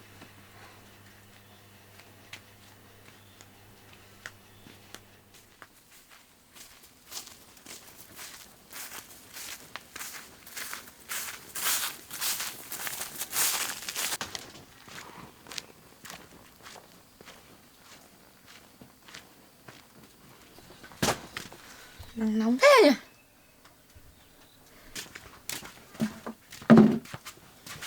Nóng quá. Không có cái nào có nước. Có thương đâu này. Nhà cả ngày tôi nước tao. Không có một giọt nước vào luôn. Bực thế nhỉ?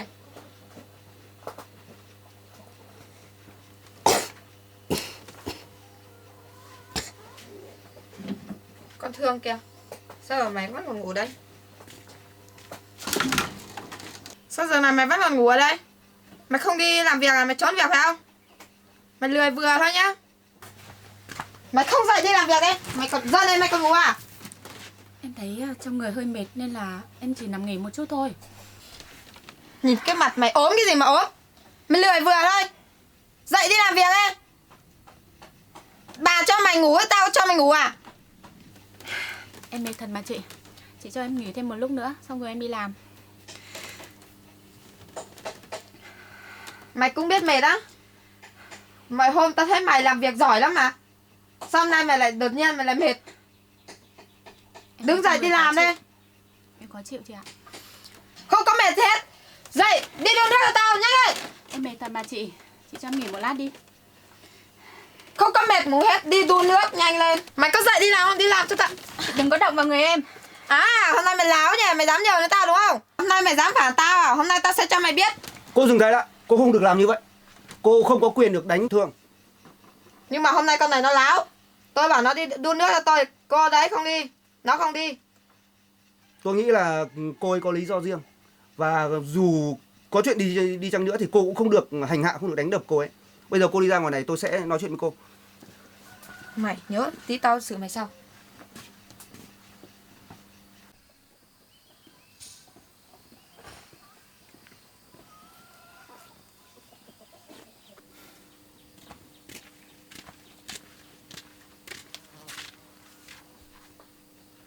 Sao? Anh muốn nói chuyện gì với tôi? Tôi đã nhắc cô rồi. Tôi đã cảnh báo với cô rồi. Tôi đã nói với cô rất nhiều lần là nếu muốn gì thì hãy nói trực tiếp với tôi. Và không được phép đánh đập hay hành hạ Thương nữa rồi cơ mà. Tại sao hôm nay cô lại tiếp tục làm như vậy? Nếu như hôm nay tôi không đến kịp thời thì có lẽ là cô lại tiếp tục hành hạ cô ấy thêm một lần nữa rồi. Nhưng mà nó láo. Anh nãy vào thấy rồi. Nó vào giờ này nó vẫn còn ngủ. Nãy nó định đánh cả tôi. Tôi nhắc nó là đi nấu nước cho tôi uống thì nó không đi. Tôi bảo nó lần thứ hai nó còn muốn đánh cả tôi ấy. Thương là người hiền lành. Tôi nghĩ là cô ấy sẽ không hành động như cô vừa nói đâu. Thời gian này thì cô ấy sức khỏe rất yếu. Thậm chí hôm trước tôi vào thì cô ấy đã ốm, sốt và ngất cả đêm. Tôi phải ở lại để chăm sóc cô ấy. Và mấy hôm nay thì sức khỏe không ổn định cho nên là tôi cũng bảo cô ấy không phải đi làm việc. Và cô cũng không có quyền bắt cô ấy đi làm việc. Nhưng mà tôi đã cho cô ấy ở nhờ nhà tôi, ăn nhà tôi. Thì bây giờ cô ấy không đi làm việc thì ai làm việc cho tôi? Chẳng nhẽ tôi lại phải đi làm việc nuôi nó? Nếu như không phải cô ấy thích ở đây thì tôi đã đưa Thương đến một nơi có cái điều kiện sống tốt hơn rồi. Thế anh đưa tiền cho tôi và đưa cô ấy đi đi.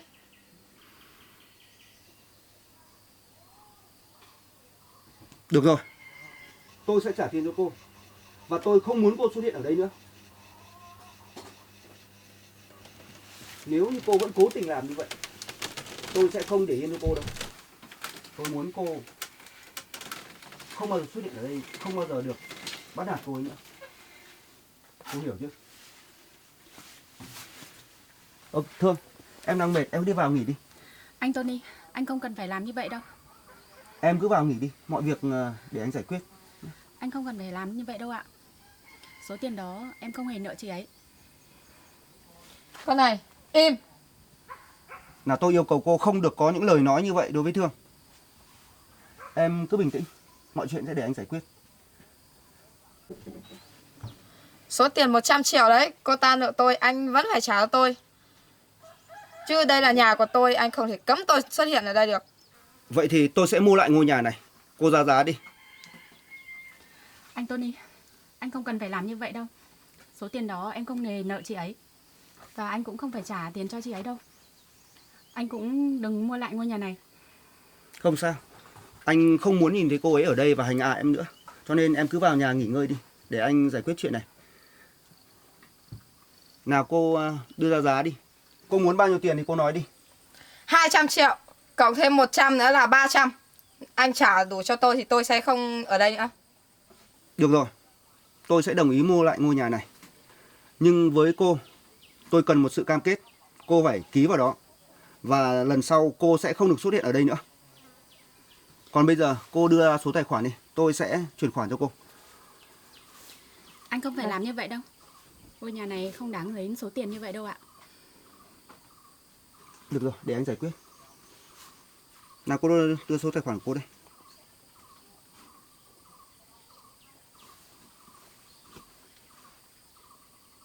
Được rồi đấy. Tôi đã chuyển số tiền cho cô xem đã nhận được chưa? Tôi nhận được rồi. Được, bây giờ cô vào ký giấy tờ cho tôi. Và cô phải hứa với tôi nếu như lần sau cô còn vào đây nữa thì tôi sẽ không để yên đâu. Được rồi, Bây giờ ở đây không còn là nhà của cô nữa. Cô hiểu chứ? tôi hiểu rồi. Đi, ký giấy.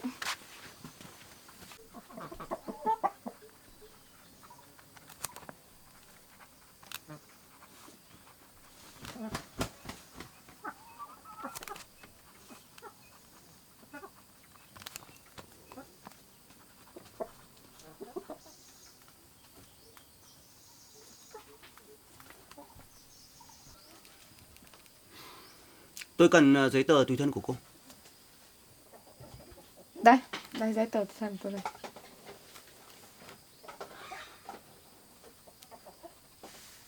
Đấy, bây giờ cô ký đây.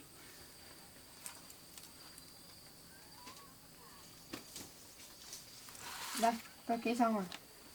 Còn Đấy. đây là nhà của anh luôn. Đấy nhá, thì giấy tờ mua bán thì cô đã ký vào đây rồi. Bây giờ đã là nhà của tôi rồi. Bây giờ cô thu dọn đồ đạc đi.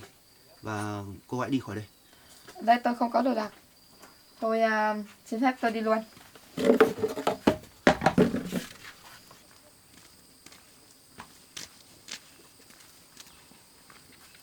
Đấy chà, số tiền này đủ chơi rồi.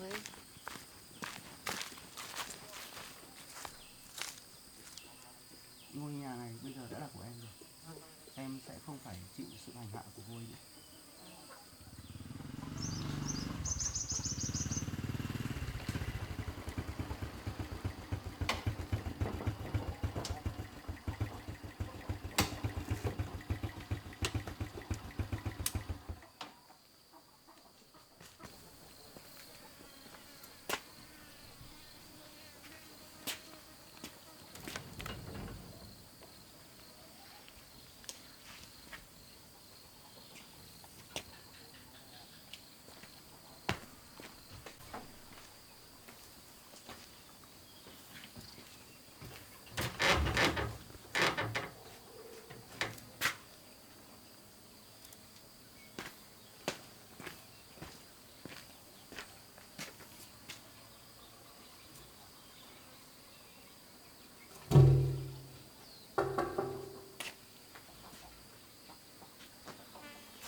Mình sẽ mua ngôi nhà này để bù đắp một phần nào đó cho Thương.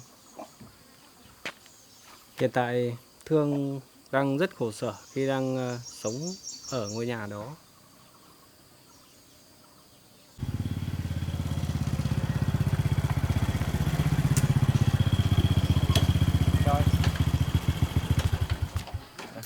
Chào anh. Khỏe chứ anh? Vâng. Ngôi nhà này là ngôi nhà anh đang cần bán đúng không? Vâng đúng rồi. Hiện tại gia đình tôi đang có nhu cầu bán căn nhà này để chuyển sang ngôi nhà mới. Vừa qua thì cái lúc mà tôi chờ anh ấy là tôi cũng xem qua bên ngoài rồi. Thì tôi cảm thấy là ngôi nhà này thì khá hợp lý. Thế anh mua để sử dụng hay ở hay kinh doanh nhỉ? Tôi đang có một ý định là mua cho một người bạn ở đây.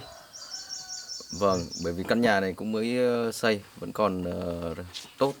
Hiện tại thì là mọi thứ vẫn còn rất là đẹp. Thì theo tôi thấy thì gỗ vẫn còn tốt đúng không? Vâng. Đấy, hiện tại thì anh có thể là đi kiểm tra rồi là khảo sát thêm một số công trình phụ rồi là xung quanh bên trong căn nhà. Đây toàn bộ là khung cứng là đều bằng gỗ xoan này, còn khung cửa này đều đã được phun trong mỗi một. Nhưng mà cái cửa này là cái khuôn cửa này là anh làm bằng gỗ nghiến à? Vâng, đây toàn là gỗ nghiến đấy. Nếu mà anh muốn đẹp thêm anh có thể phủ thêm vài lớp sơn nữa. Thậm chí đây cái tường này anh có thể sơn lại, vôi ve rồi chắt lại. Những cái đấy thì Vâng, tôi có thể theo sở thích rồi là theo nguyện vọng của anh. cửa này vẫn còn chắc chắn đấy. Vâng. Xem qua cái ngôi nhà này ấy, thì tôi rất ưng ý rồi và đang rất phù hợp với nhu cầu sử dụng của tôi. Hiện tại nếu như mà tôi mua ấy, thì anh có thể bán lại cho tôi cả ngôi nhà này và tất cả khu vườn tược này. Đấy, quanh khu vực nhà này. Nếu anh đồng ý thì tôi sẽ mua. Đây phía đằng trước kia có cả ao đúng không? Vâng, đây tất cả khu vực đây rộng 5 ha. Vâng, có đầy đủ cây rồi là vườn ao chuồng. Còn xung quanh đây có cả đầy đủ vườn tược hết. Anh có thể khảo sát thêm, rất thuận lợi cho việc chăn nuôi trồng trọt và tất cả các cơ sở vật chất đây đầy đủ và có thể ở lại luôn. Vâng, không cần phải chuẩn bị thêm gì nhiều nữa. Tôi sẽ quyết định mua lại ngôi nhà này. Bây giờ thì chúng ta sẽ về nhà anh và chúng ta sẽ làm hợp đồng mua bán. Anh đưa quyền sử dụng đất cho tôi và tôi sẽ chuyển tất cả số tiền mà anh cần bán. Được, tôi nhất trí thôi. Bây giờ chúng ta sẽ tiến hành các thủ tục mua bán tiếp theo. Bây giờ mời anh sang uống nước. Vâng.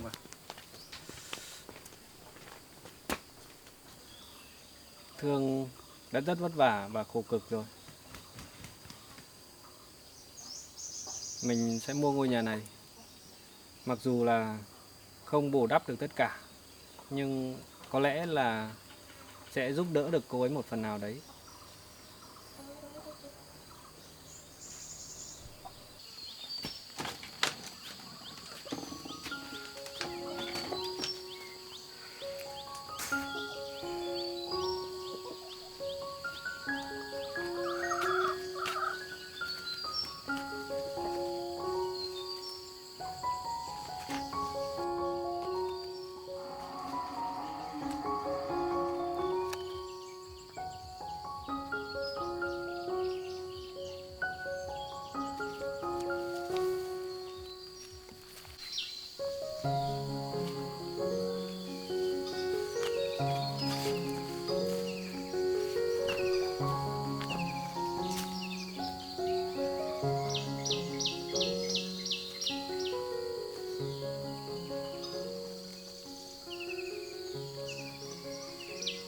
Lần trước khi mà mình bỏ đi, anh Tony đã mua lại cái trang trại cho mình để mình ở. Và lần này anh ấy lại mua lại ngôi nhà này. Mình mang ơn anh ấy rất nhiều.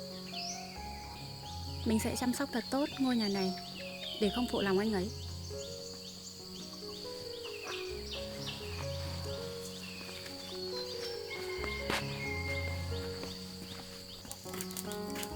Con chào bà. Bà dậy lâu chưa? Hôm qua bà ngủ có ngon không ạ? Cũng ngon. Sao bà dậy sớm ấy? Vậy làm tí việc loanh quanh trong nhà. Để con nhóm cho.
Tại cái đoạn đường ở ngoài kia vào đây nó hơi khó.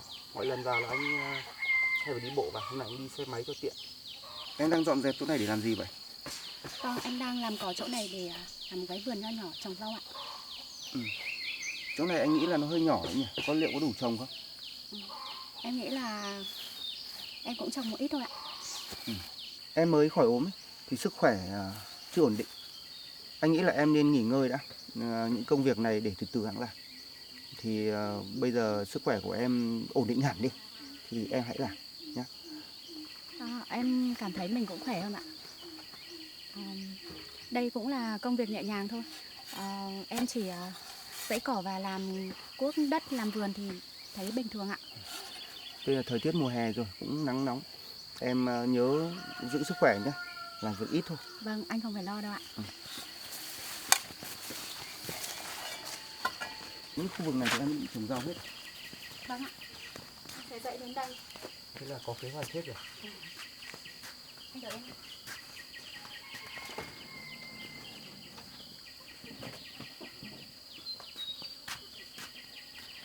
Anh ngồi ghế đi ạ. Để em lấy nước cho.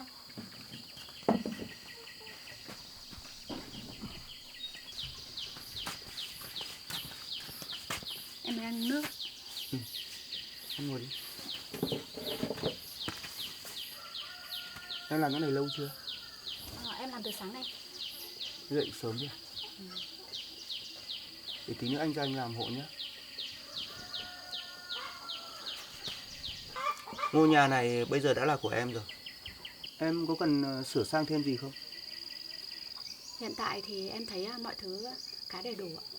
Và cũng ổn nên là không cần sửa chữa gì đâu ạ.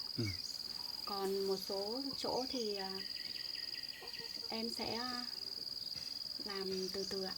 Em tự làm à? Vâng, em cũng có biết làm một ít ạ.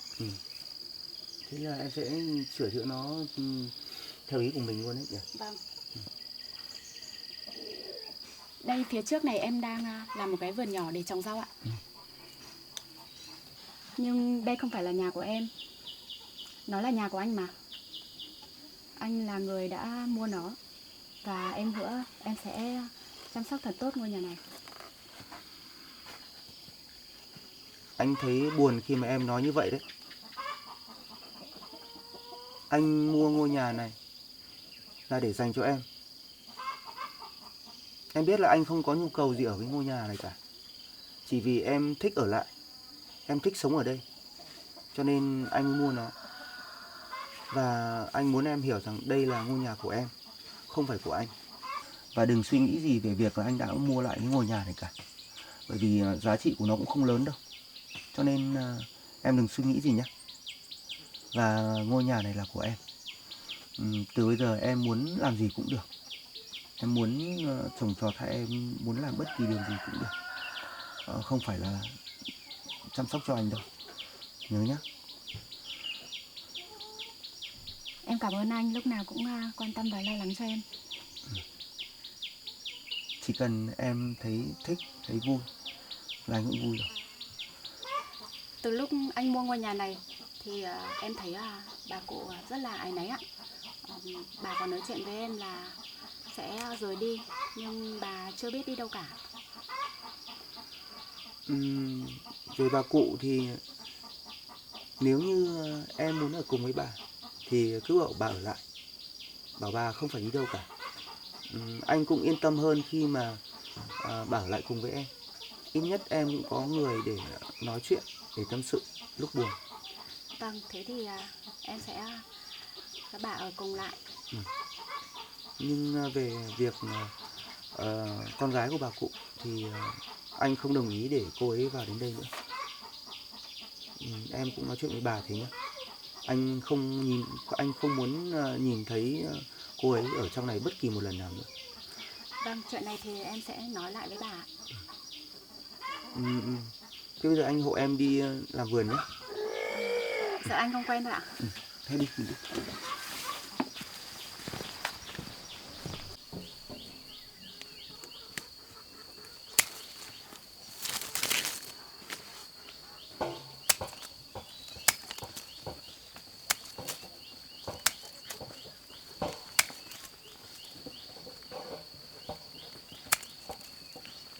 Anh nghĩ là những cái cành già này mình nên tỉa đi em ạ. Để cho nó lên những cái lộc mới, cho cây nó phát triển. Cây bắt đầu ra quả nhiều này, nhưng mà anh nghĩ là những cái cành này mình nên tỉa đi. Để cái cành này nó đang bị sâu này. Vâng. Bình thường thì em cũng không hay làm mấy cái cây này nên là cũng không biết ạ. Anh xem chỗ nào nên tỉa em tỉa ngay.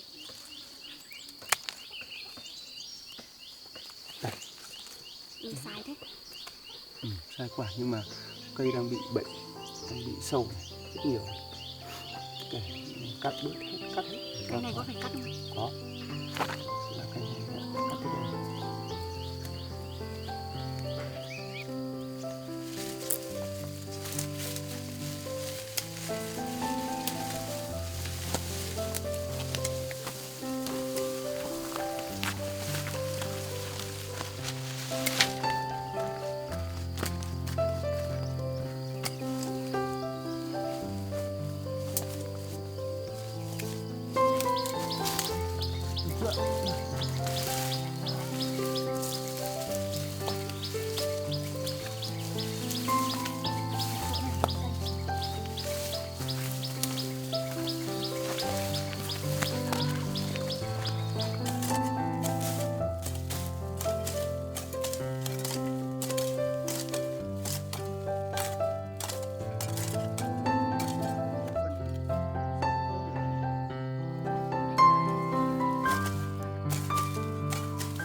Anh ơi, trời nắng quá.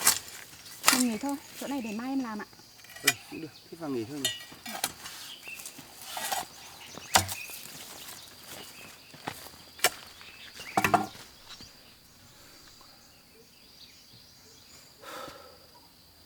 Trời nắng thật.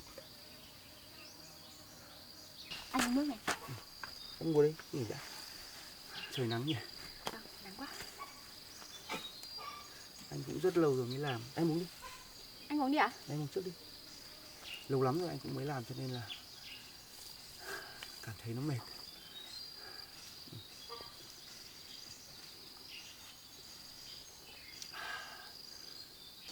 Trước đây em có nghe anh Bình kể lại là lúc mà em bỏ đi, anh đã quay trở lại trang trại và ở đó chăm sóc vườn ạ.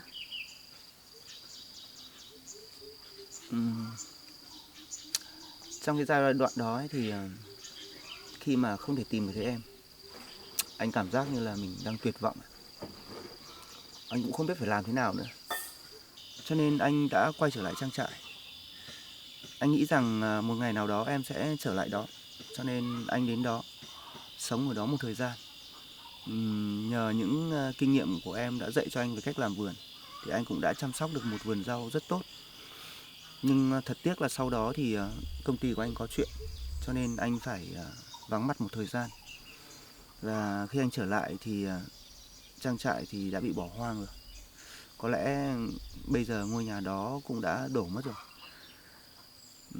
Ở đó có nhiều kỷ niệm của anh và em ở đó, cho nên anh cảm thấy rất tiếc nuối khi mà chúng ta không thể nào chăm sóc được cái trang trại đó nữa. Em biết là anh không quen những công việc làm vườn, nhưng anh đã từ bỏ tất cả công việc của mình để vào đó chăm sóc trang trại. Lúc đó Bình cũng đã vào và nói với anh điều đó. Bình đã nói với anh là anh không hợp với cái công việc ở đó. Nhưng trong lòng anh thì lúc nào cũng mang một hy vọng. Anh hy vọng rằng một ngày nào đó em sẽ quay trở lại.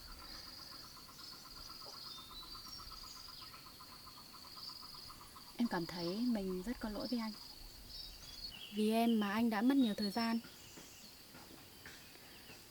và cả ảnh hưởng đến công việc của anh nữa.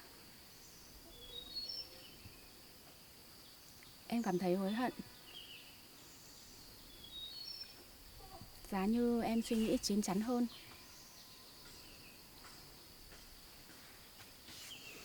Em không phải tự trách mình như vậy đâu. Điều quan trọng nhất là anh đã gặp được em rồi, đã tìm thấy em rồi.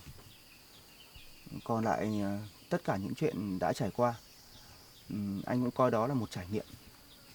Lúc đầu anh cũng không nghĩ là bản thân anh có thể vượt qua được những việc đó. Nhưng có lẽ là vì em, vì tình cảm của anh dành cho em. Anh cũng đã chăm sóc được trang trại rất tốt, rất đẹp, giống như lúc em ở đó. Nhưng rồi thì em đã không quay trở lại. Anh cũng rất buồn, rất thất vọng. Nhưng tất cả những cái chuyện đó thì đối với anh thì anh cũng không suy nghĩ nhiều. Nó cũng không làm ảnh hưởng gì đến anh quá lớn. Nhưng chỉ có một điều mà anh vẫn băn khoăn ở trong lòng là em không hiểu được tình cảm của anh. Và qua tất cả những cái việc đó, anh biết là tình cảm của anh dành cho em nó lớn như thế nào. Và anh luôn tôn trọng mọi quyết định của em. Nhưng lần này anh muốn em làm bất kỳ một việc gì, em quyết định như thế nào cũng được. Nhưng em phải nói trước với anh. Em phải nói rõ ràng với anh. Em xin lỗi anh vì những chuyện vừa qua. Em không biết là những hành động ích kỷ và suy nghĩ bồng bột của em lại làm ảnh hưởng đến anh như thế.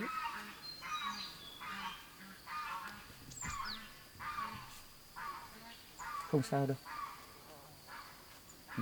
Chỉ cần em hiểu được như vậy là anh thấy rất hạnh phúc rồi. Em hứa là từ giờ sẽ không để những chuyện xảy ra như thế nữa. Trong cái giai đoạn đầu lúc mà anh vào đấy thì anh chưa quen, anh cảm giác khá sợ khi mà